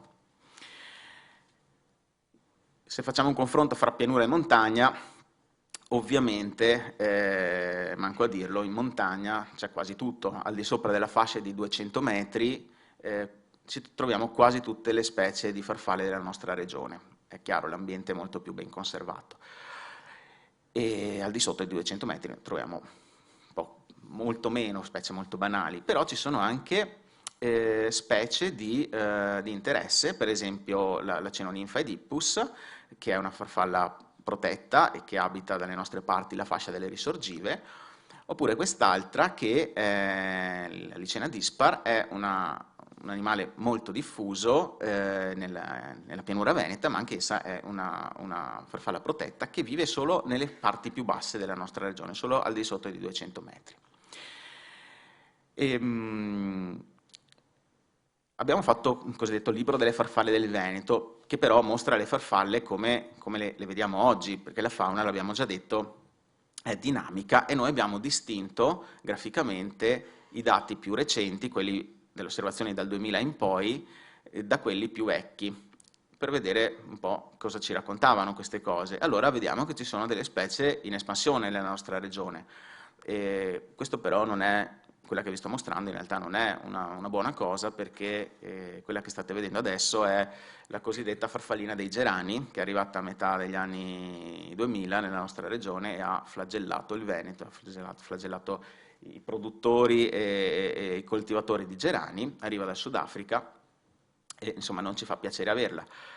Però ci sono anche delle notizie migliori. Questa invece è una specie nostrana che fino a metà degli anni 90 era assolutamente occasionale, c'erano solo 2 o 3 segnalazioni, e poi è iniziato a diventare frequente. È un immigrante che arriva dalle aree più orientali, nel Friuli Venezia Giulia, dove c'erano già delle popolazioni stabili, e progressivamente ha seguito la fascia pedemontana, diciamo, e ha raggiunto praticamente ormai il margine dei Lessini. Ci sono, come ci possiamo aspettare, anche delle specie in contrazione. Questa che vedete adesso e quest'altra che vi mostro stanno sparendo. Vedete, i pallini bianchi indicano le aree dove c'erano prima del 2000 e dove non sono più state osservate, nonostante siano state cercate a partire da quest'anno. Quindi sono animali che stanno sparendo. Queste sono legate ai prati aridi. E poi ce ne abbiamo anche che sono veramente sparite. Per esempio, questo è un motivo per cui siamo passati da 190, uno dei motivi per cui siamo passati da 190 specie attese a 170 specie confermate. Questi sono 2 animali documentati fino alla fine degli anni 80, entrambi nell'area veronese, che oggi, insomma, ormai 8-10 anni fa, siamo andati a cercare ripetutamente e non sono più stati trovati. Anche perché, come è stato documentato, il loro habitat si è alterato. E quindi adesso anticipo la domanda che la maggior parte delle persone mi fa poi, e dice: allora le farfalle stanno scomparendo? È difficile dirlo, perché noi non abbiamo delle serie storiche, e qua raccolgo lo spunto di prima sul Regno Unito. Ci sono paesi dove le farfalle si osservano da molto più tempo, e se andiamo a guardare quello che dicono delle farfalle di queste zone, sì, sulla base di 4 milioni e mezzo di dati possiamo dire che lì le farfalle stanno declinando, 3/4 delle specie sono in contrazione di densità o di areale. E poi ce n'è anche qualcuna che si sta espandendo verso nord, e questo viene letto come indice di risposta al riscaldamento climatico. Qua vedete le aree con i punti più chiari sono quelle dove le farfalle sono arrivate negli ultimi decenni e prima non c'erano. Qualche spunto sugli aspetti quindi di conservazione. Vi faccio vedere dei confronti fra specie molto simili, però con ecologia un po' diversa. Il Parnassius apollo è una farfalla famosissima, protetta addirittura dalla CITES, e il suo fratello, diciamo meno conosciuto, il Parnassius febo, non è protetto, ma come vedete forse ne avrebbe più bisogno, nel senso che le popolazioni, non solo venete ma anche nelle altre regioni, sono molto più ridotte. E lo stesso si può dire della Licena dispar, che vi ho mostrato prima, e delle altre sue cugine, 2 specie diciamo molto affini, però con distribuzione limitatissima sul nostro territorio regionale, ma anche su tutte le aree limitrofe. E quindi insomma dal punto di vista conservativo è importante sì applicare, anche appoggiarsi, sfruttare gli strumenti legislativi quando si tratta di occuparsi di conservazione, ma anche, come dire, metterci un grano di sale e rendersi conto che spesso ci sono elementi importanti della nostra fauna che non sono coperti insomma, da strumenti normativi, ma sono delle presenze importanti e preziose sul nostro territorio.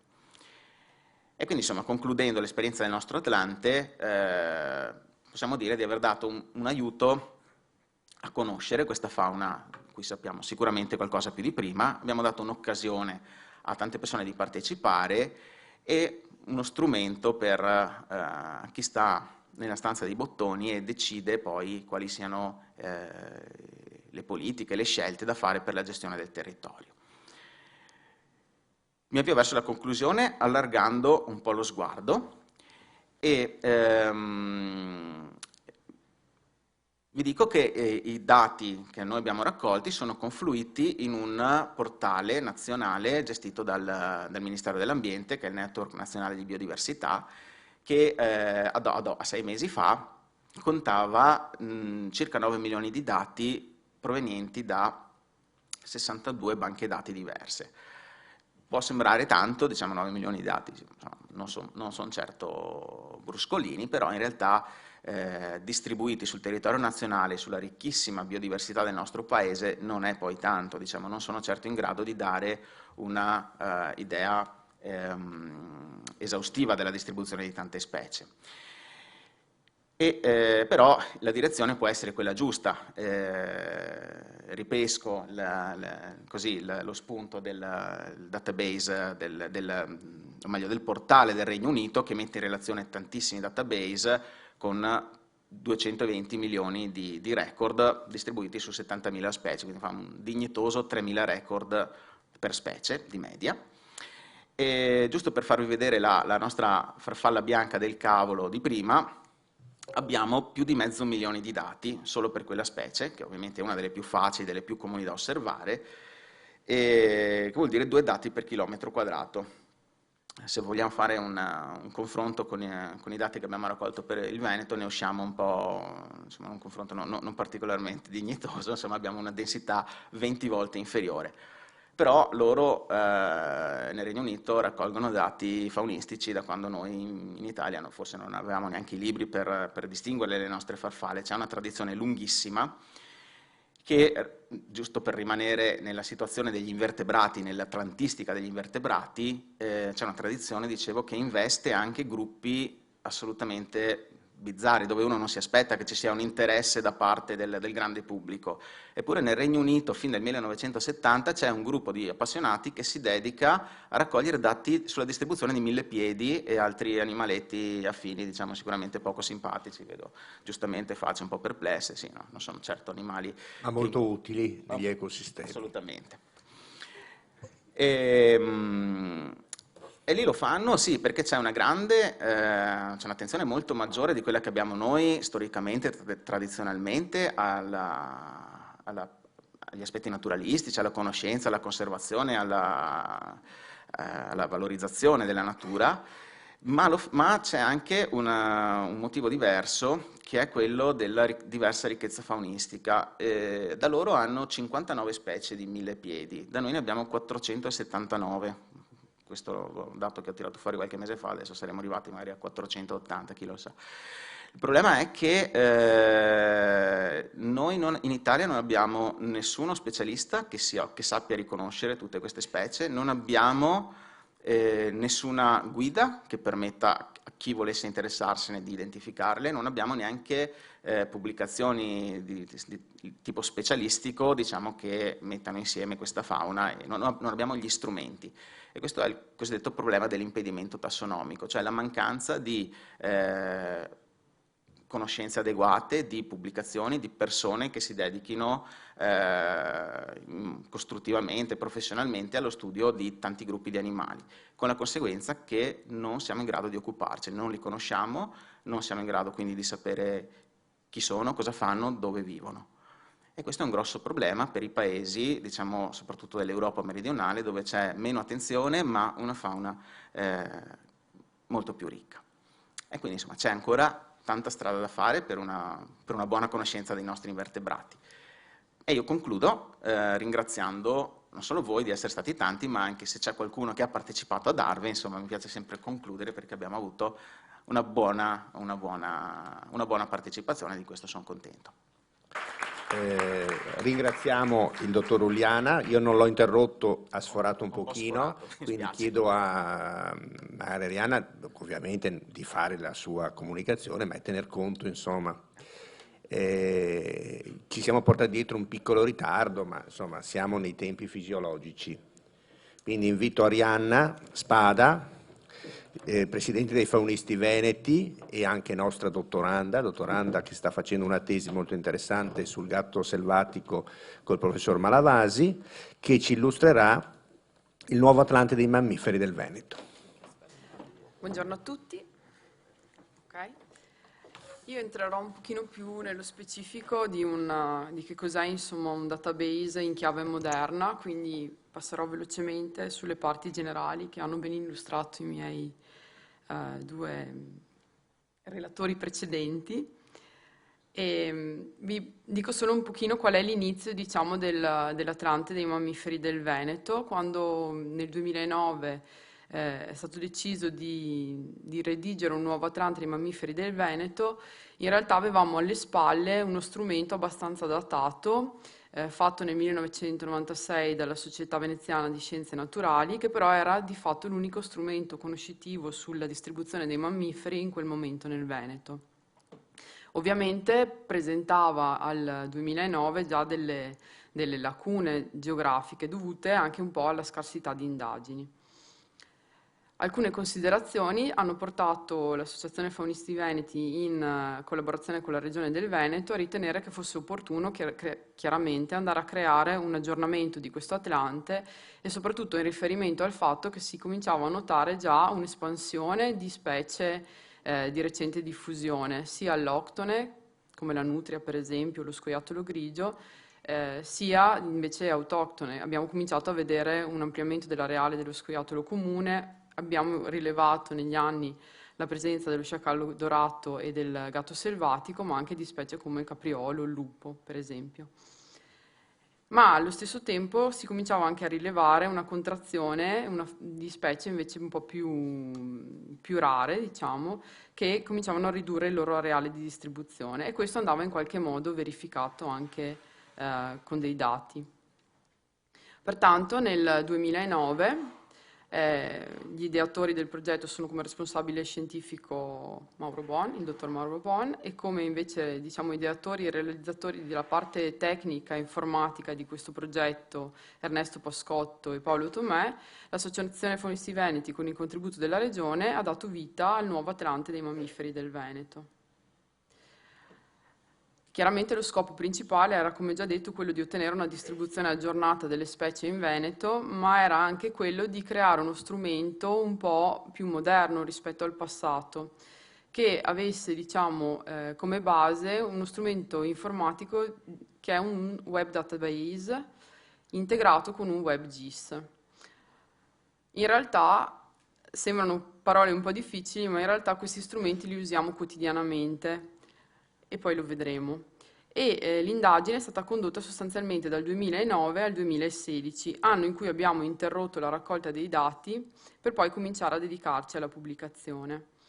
Tutto il progetto, il database di archivio e raccolta dei dati, è appoggiato adesso sul sito dell'Associazione Faunisti Veneti, ma inizialmente, come è stato fatto per il progetto Arve, era appoggiato ad un sito specifico dal nome Mammiferi del Veneto, dove i rilevatori potevano archiviare i loro dati, ma allo stesso tempo potevano anche ottenere informazioni, vedere immagini, visualizzare video, per poter riconoscere meglio le specie ed entrare in contatto con tutti quelli che erano i referenti provinciali per l'Atlante. Perché abbiamo deciso di strutturare la raccolta dati non su un semplice foglio di calcolo o su che fosse Excel piuttosto che Calc o uno strumento di questo tipo, o perché non abbiamo deciso di archiviare i dati su un vero e proprio database come può essere Access? Perché i fogli di calcolo nascono in realtà per un'altra funzione e quindi diventa difficile archiviare dei dati complessi su un foglio di calcolo. Da un primo punto di vista perché hanno uno spazio limitato, noi abbiamo a disposizione un certo numero di righe, dopodiché dobbiamo passare in un altro foglio e questo rende difficile l'archiviazione di dati, come avete visto, che sebbene siano inferiori rispetto alle esperienze inglesi, sono comunque molto numerosi, si parla di 50.000 dati o più. E quindi questo introduce anche la possibilità, quando si inserisce un dato in Excel, sebbene i nuovi fogli di calcolo siano un po' più moderni, autocompilativi in certe fasi, in realtà però possiamo introdurre molto facilmente la possibilità di inserire degli errori quando andiamo a inserire il dato. E quindi a posteriori qualcuno, come Marco ha fatto con l'Atlante delle farfalle, deve raccogliere i dati da fonti diverse e in qualche modo omologarli, cercare di trovare gli errori e ridurli, toglierli fino a eliminarli. Per cui questo passaggio con un database vero e proprio viene eliminato. Nonché non c'è la possibilità né di allegare file multimediali all'osservazione, ma ancora di più non c'è la possibilità di allegare una georeferenziazione, cioè il nostro punto è solo dato dall'inserimento manuale delle coordinate. Inoltre, in un foglio di calcolo noi possiamo fare sì con lo strumento dei filtri, delle interrogazioni al database, ma in realtà non possiamo fare delle interrogazioni complesse, non possiamo chiedere di estrapolare a un foglio di calcolo, per esempio, la specie in un determinato periodo, in una determinata zona, proprio perché non c'è il collegamento con la geolocalizzazione e quindi diventa difficile riuscire a fare delle estrapolazioni di dati complesse. Inoltre su un foglio di calcolo lavora una persona sola, cioè tante persone lavorano sul proprio foglio di calcolo, ma poi è una unica che lo unisce e lo mette insieme. E quindi il foglio di calcolo non ci sembrava lo strumento idoneo per un progetto di questo tipo, in chiave un po' moderna.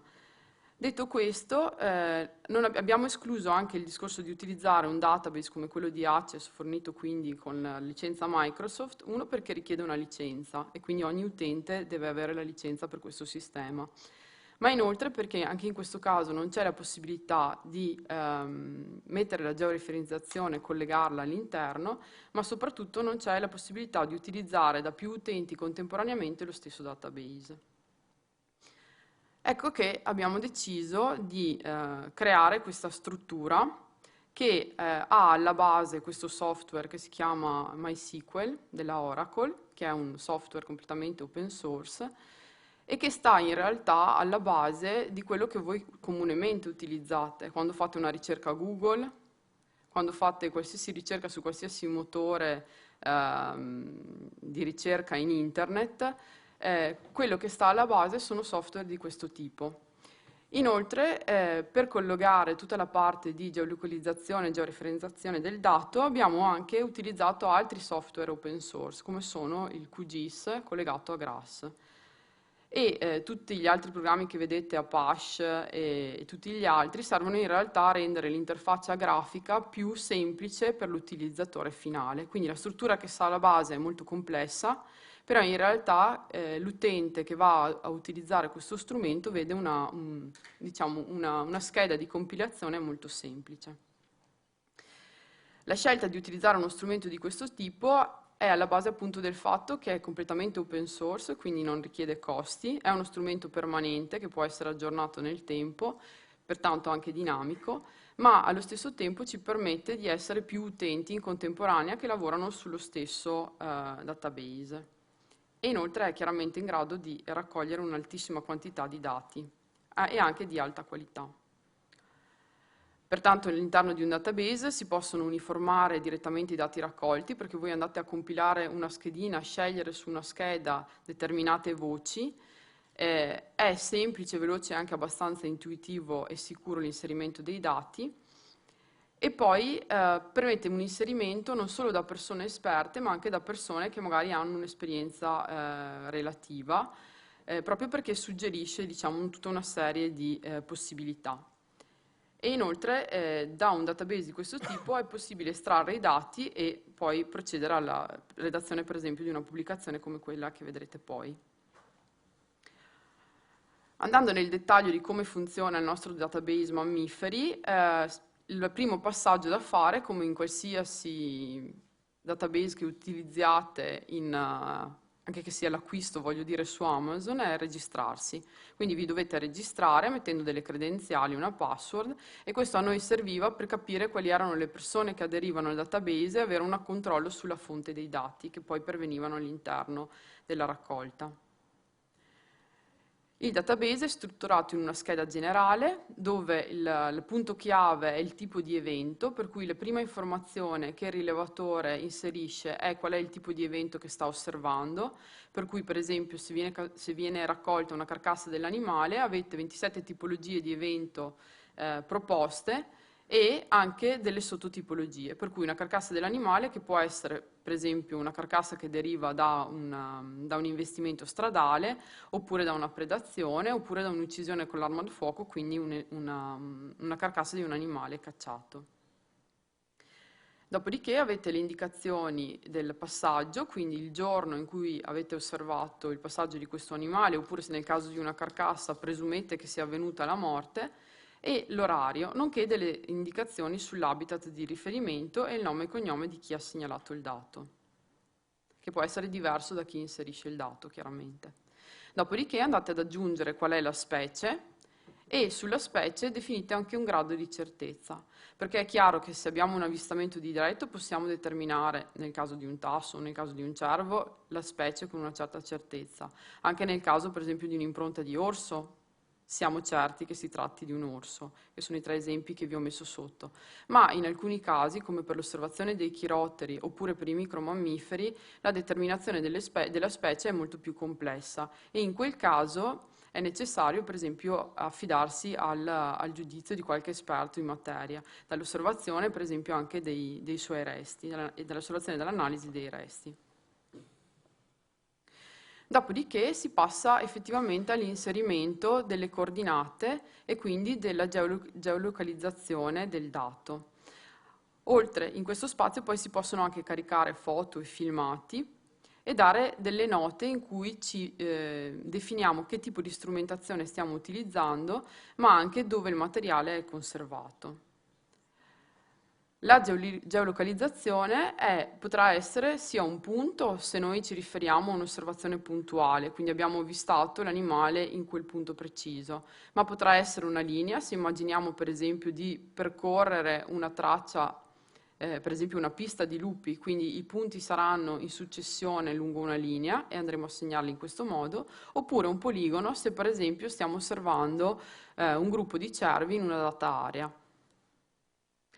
Inoltre in questo database l'osservazione non è di singolo animale ma anche di gruppo, per cui potremo inserire per esempio il gruppo di cervi definendo quanti maschi, quanti femmine e quanti subadulti. Questo in sostanza ci ha permesso di raccogliere un dato più complesso, perché ad ogni dato non c'è semplicemente l'osservazione della specie in un dato momento, in un dato luogo, ma ci sono anche tutta una serie di informazioni accessorie, tutte raccolte in questo grosso database, che ci dà appunto sia la possibilità di allegare materiale multimediale, quindi immagini, audio, video, ma ci dà anche la possibilità, per esempio, se queste osservazioni derivano da una pubblicazione, anche di archiviarle come pubblicazioni. Allo stesso tempo abbiamo nello stesso posto la possibilità di georiferire il dato, come punto, linea o pista o località, comune, provincia, se non abbiamo il dato puntuale, e allo stesso tempo possiamo poi consultare i dati direttamente nel database attraverso delle interrogazioni dei filtri appositamente creati. E tutti i dati possono poi essere esportati in file shape, che sono dei file che poi lavorate in ambiente GIS. Quindi per l'utente in realtà questo strumento era sì uno strumento funzionale a noi poi nell'ottica della pubblicazione, ma è uno strumento anche funzionale per l'utente, perché l'utente può archiviare in maniera molto organizzata i suoi dati, può scaricarli se vuole come un file Excel o come un file CSV, ma allo stesso tempo può anche scaricare direttamente il dato in file shape, quindi lo può poi elaborare in ambiente GIS. E quindi era uno strumento, abbiamo cercato di creare uno strumento che sì fosse funzionale a quello che serviva a noi, ma allo stesso tempo potesse essere utile anche a chi forniva il dato, perché sapeva di avere i dati tutti in un luogo sicuro, perché questi server vengono continuamente salvati, vengono continuamente salvati, per cui voi sapete che questi dati sono al sicuro, ma allo stesso tempo poteva essere uno strumento per loro per l'archiviazione e poi anche la restituzione dei propri dati in maniera funzionale alle proprie ricerche.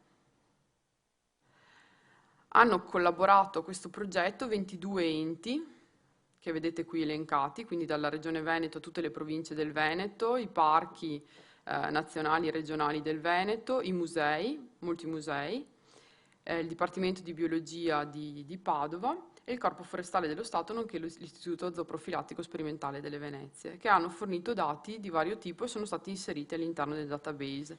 E complessivamente abbiamo raggiunto 4.500 segnalatori. Diverso è il dato di chi si è occupato però di inserire i dati attivamente nel database, che si riduce molto a 74 utenti. E abbiamo raccolto complessivamente circa 90.000 segnalazioni, ma le segnalazioni con un grado di sicurezza elevato, quindi tra il 4, i nostri gradi di sicurezza andavano dall'1 fino al 5, quindi tra i 4 e il 5 sono complessivamente circa 50.000. Quindi il 96% dei dati che abbiamo raccolto sono di un livello di sicurezza molto elevato e hanno portato all'individuazione di 96 specie di mammiferi. Le più comuni, le più diffuse, sono la volpe e la lepre europea, che vedete in questa tabella, ma in questi grafici successivi vedete anche quali sono i tipi di segnalazione che sono affluiti all'interno del database in maniera più frequente, e quindi per esempio gli abbattimenti di carattere venatorio, ma anche il ritrovamento di carcasse degli animali, se pensate soprattutto agli animali investiti. E come terzo, fonte di dati, tipo di avvistamento più frequente, anche l'avvistamento diretto. I dati sono stati raccolti, sia anche quelli bibliografici, comunque a partire dal 90 fino al 2016, e diciamo che la maggior parte dei dati sono confluiti intorno all'inizio del nostro progetto tra il 2009 e il 2010. Tutti questi dati che sono stati raccolti hanno portato poi alla pubblicazione del Nuovo Atlante dei mammiferi del Veneto nel 2017 e vedete qui elencati un po' tutte le persone che hanno collaborato, dal gruppo di conduzione che Mauro Bon come responsabile scientifico ha curato, a chi ha fornito molti dati, fino a tutti i fotografi che ci hanno fornito tutto il materiale fotografico fondamentale per la pubblicazione di questo volume e anche per arricchirlo a livello grafico e per poterlo apprezzare al meglio. Il volume è strutturato in questo modo, ha una distribuzione regionale, una parte relativa all'habitat e all'ecologia, una piccola parte relativa alla demografia e poi una parte legata alla conservazione e ai rapporti con l'uomo. Quindi abbiamo cercato anche in questa parte di dare delle indicazioni a livello gestionale per le specie. Le carte distributive si presentano come questa che vedete sulla mia sinistra, e hanno delle indicazioni anche di carattere altitudinale, quindi la frequenza delle specie a livello altitudinale, e anche una suddivisione della tipologia di segnalazioni, quindi qual è per ogni specie l'evento più frequente che è stato riscontrato. Poi, avendo a che fare con i mammiferi, quindi animali che possono essere tra loro molto diversi, perché andiamo dai cetacei ai chirotteri, abbiamo anche cercato di differenziare un po' la simbologia utilizzata. E quindi abbiamo il pallino rosso che indica la localizzazione precisa di una specie, poi abbiamo il pallino invece arancione quando stiamo parlando di specie magari di difficile identificazione, o più che altro magari specie di cui non abbiamo trovato un reperto certo, come può essere ad esempio, non so, lo sciacallo, di cui sentiamo magari, abbiamo dei dati di Jackalaulin, ma non abbiamo idea se siano insomma confermati al 100%, e quindi abbiamo usato il grado di sicurezza dei 4/5 e a livello di simbologia abbiamo utilizzato il pallino arancione. E dopodiché abbiamo differenziato la simbologia anche per i cetacei, perché il pallino nero che vedete lungo la costa sono tutti quei cetacei che sono stati trovati spiaggiati lungo la costa della laguna di Venezia. Stessa cosa è stata fatta per i chirotteri, dove la simbologia utilizzata è stata differente per distinguere i dati raccolti con Bat Detector e i dati invece di altro tipo, quindi per esempio l'individuazione di animali che sono stati per esempio catturati e quindi identificati in modo preciso, o trovati delle carcasse. E allo stesso modo è stato fatto anche per gli insettivori e i roditori, dove vediamo praticamente un simbolo diverso, dove il pallino giallo indica le borre, quindi i resti di micromammiferi reperiti all'interno di borre, e questo è molto importante tener conto di questa differenziazione nel dato, perché ci aiuta a capire che quel pallino non corrisponde al punto preciso di presenza di questa specie, ma al punto in cui è stata ritrovata la borra. Quindi in realtà l'animale potrebbe essere a distanza, potrebbe diciamo vivere a distanza da quel punto. Poteva vivere, perché nella borra non è più vivo ovviamente. E concludo brevemente facendovi vedere alcune carte. Io ho scelto le specie un po' più comuni. Nell'Atlante abbiamo inserito anche tutta un appendice finale di confronto tra i dati del vecchio Atlante, quelli che erano i dati del vecchio Atlante, ai quali abbiamo sovrapposto i quadranti UTM. Quindi i puntini neri che vedete nella carta più piccola in basso sono i dati, diciamo, dell'Atlante nel 1996. I quadranti grigi sono i quadranti adesso occupati con il nuovo Atlante, e per cui vedete che anche nella distribuzione di una specie molto comune e conosciuta e di facile riconoscimento come la volpe, la distribuzione è andata a completarsi, perché nella parte occidentale del Veneto vi erano scarsi dati, probabilmente dovuti più a lacune conoscitive dovute a mancanza di rilevamento di dati, più al fatto che non fosse presente questa specie. Quindi anche all'interno di un Atlante di questo tipo i dati vanno un po' interpretati, perché è chiaro che sforzi di campionamento più alti oppure zone che non vengono coperte possono restituire un dato di non presenza, ma in realtà non riguarda una vera e propria non presenza, ma semplicemente una lacuna proprio in sforzi di campionamento. Per il gatto selvatico invece questa è è la carta che trovate nell'Atlante, che è del 2016, ma per farvi vedere come questa carta in realtà sia stata già aggiornata al 2018, questa che vi mostro io adesso, e quindi abbiamo dei dati in più rispetto a quella che trovate nell'Atlante, ma allo stesso tempo non è ancora sufficientemente aggiornata, perché c'è un dato molto recente di gatto selvatico nel Grappa che qui non è segnato. E se però lo confrontiamo con l'Atlante precedente, vediamo come di segnalazioni di gatto selvatico in Veneto in realtà non ve ne fossero, ma fossero proprio appena fuori dai confini. Per quanto riguarda invece una specie come il capriolo, vediamo come la distribuzione del capriolo rimane in ambito alpino e prealpino, ma comincia anche a vedersi scendere sempre di più verso la pianura, seguendo i principali corsi d'acqua. E quindi abbiamo tutta una serie di quadranti che precedentemente non erano occupati nelle carte precedenti. nell'Atlante precedente. E la stessa cosa vale per il cinghiale. Anche il cinghiale era poco distribuito in Veneto nell'Atlante del 96, mentre adesso vediamo la sua presenza molto significativa nell'area prealpina del Bellunese, ma anche nella zona del Veronese, del Vicentino e sui Colli Euganei. E molti dati arrivano anche invece da est, quindi sulla pianura e verso la laguna. Un'altra specie interessante di cui abbiamo parlato e di cui questa carta sicuramente non è aggiornata, perché è ancora quella del 2016, ma anche con il progetto dello scoiattolo sono stati raccolti molti nuovi dati, fa vedere anche qui come lo scoiattolo fosse una volta relativamente distribuito solo nell'ambiente alpino e prealpino, invece adesso comincia a scendere verso la pianura e lo troviamo fino a Venezia. Infine la nutria, anche qui vedete come la specie si sta espandendo notevolmente rispetto all'inizio, rispetto all'Atlante del 96.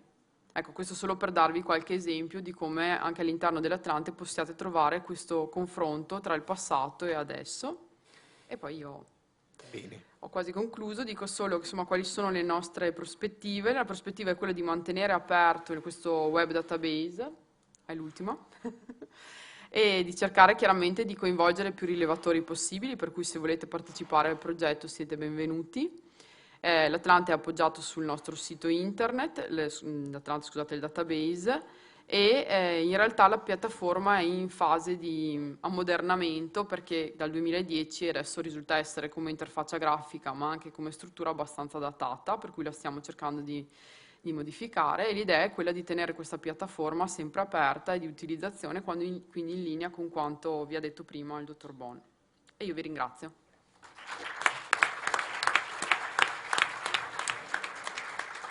Allora, io ringrazio il relatore, abbiamo un po' meno tempo perché diciamo, le relazioni hanno portato via un po' più di tempo di quello che era previsto, ma meglio così, erano tutte e tre relazioni molto interessanti. Io faccio solo qualche piccolissima considerazione e credo che l'idea di questo evento, di queste relazioni, era quella di far vedere cosa c'è dietro questi Atlanti.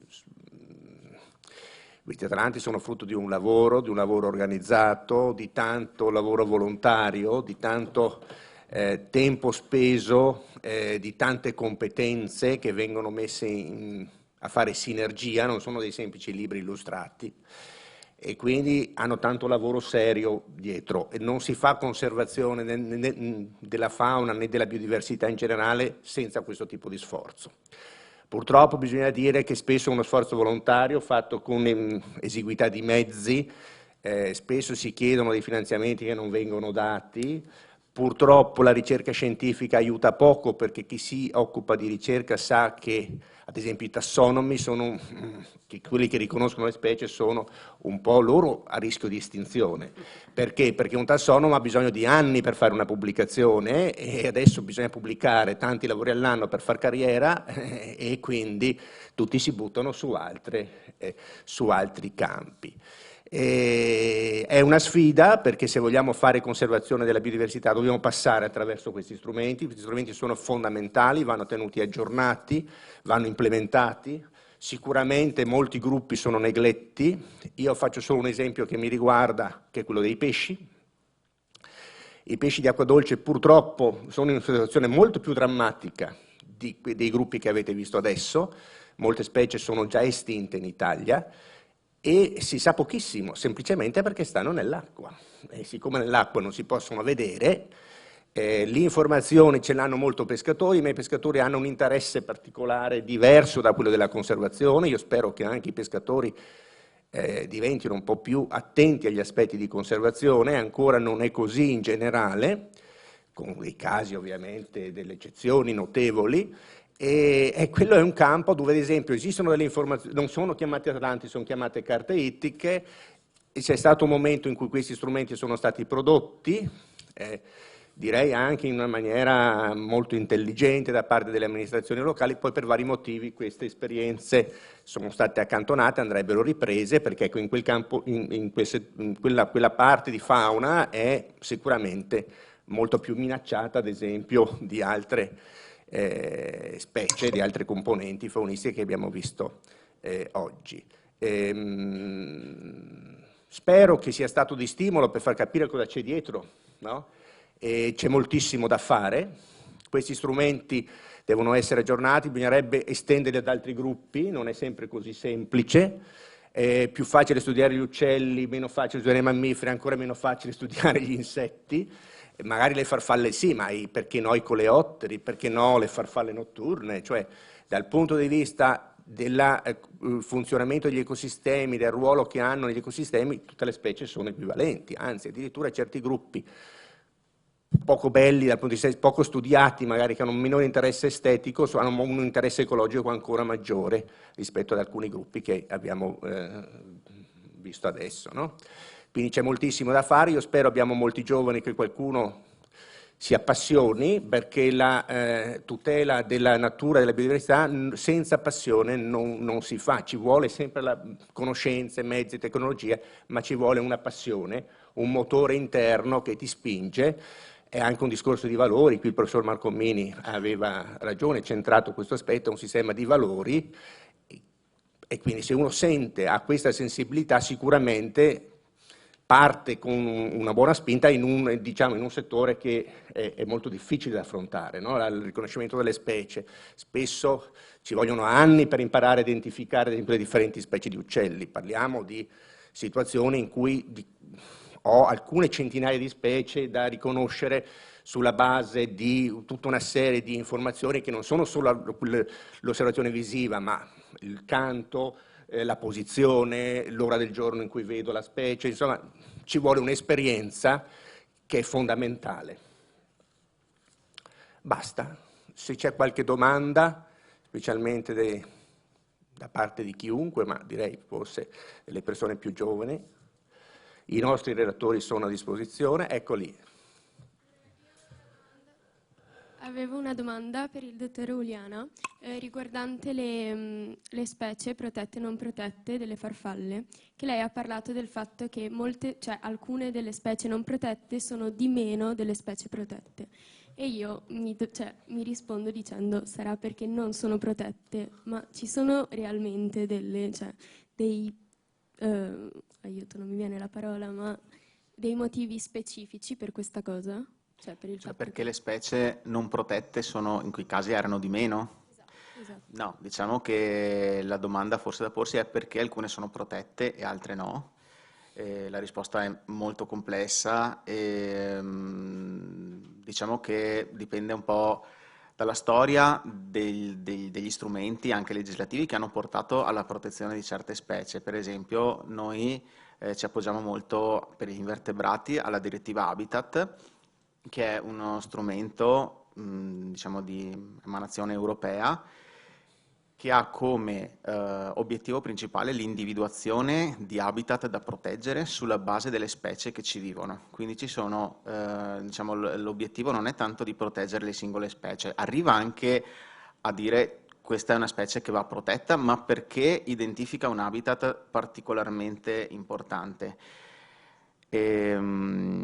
Questo vuol dire che se tu scegli delle specie che hanno una distribuzione molto limitata, anche dal punto di vista territoriale, non ti sono utili per identificare, cioè ti identificano poche aree, non so se mi sto spiegando, cioè tu devi scegliere delle specie che abbiano un'ampia distribuzione, che siano presenti in un'ampia area d'Italia, d'Europa, dove identificano un habitat che si trova ancora in condizioni di pregio. Per esempio in Italia abbiamo circa il 10% della nostra fauna è endemico del nostro paese, cioè vive solo in Italia, a volte solo in una montagna, una valle, un posto piccolissimo. Quasi nessuna di queste gode di una protezione legale, perché dovrebbe essere una protezione fatta ad hoc per quella singola specie, che poi conoscono solo 2, 5 o 10 specialisti in tutto il paese, nessuno sarebbe in grado di identificarla e via dicendo. Quindi diciamo di solito gli strumenti normativi si applicano a specie molto diciamo, ben diffuse, che per qualche motivo sono in sofferenza perché sta sparendo tendenzialmente l'habitat in cui vivono. Quindi se c'è quella specie vuol dire che quell'habitat è ancora in buono stato e quindi è meritevole di essere conservato. Non so se sono riuscito a rispondere in qualche modo. C'è qualche ulteriore curiosità?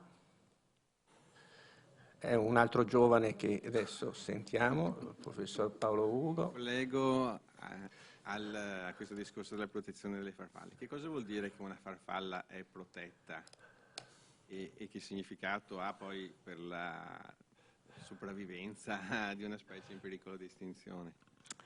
Cioè che vincoli comporta, eccetera. Allora, le specie di cui ho parlato io sono, come dicevo, specie in realtà elencate negli allegati della direttiva Habitat, che quindi identificano poi le aree che dovrebbero essere identificate come siti Natura 2000 e via dicendo. Specie formalmente protette c'è solo l'apollo, che è protetto in CITES, che quindi comporta un divieto di cattura, detenzione, commercio e quant'altro. Il significato dal mio punto di vista è decisamente modesto, nel senso che parliamo di animali che dove vivono hanno popolazioni come tipico degli invertebrati, soprattutto degli invertebrati che stanno a livelli più bassi della piramide alimentare, cioè sono consumatori primari, sono animali che tendenzialmente hanno popolazioni abbondanti e che non sono direttamente minacciati per esempio dalla raccolta ai fini collezionistici, che è quella a cui più, diciamo che è la principale bersaglio di un tipo di protezione di questo tipo. Sì, c'è pure quella minaccia là, ma non è certo la più importante, insomma. Va bene, io ringrazierei tutti, i relatori, ma anche tutti i partecipanti. Spero che sia stato un incontro utile e proficuo e niente, buon aperitivo a tutti. Grazie.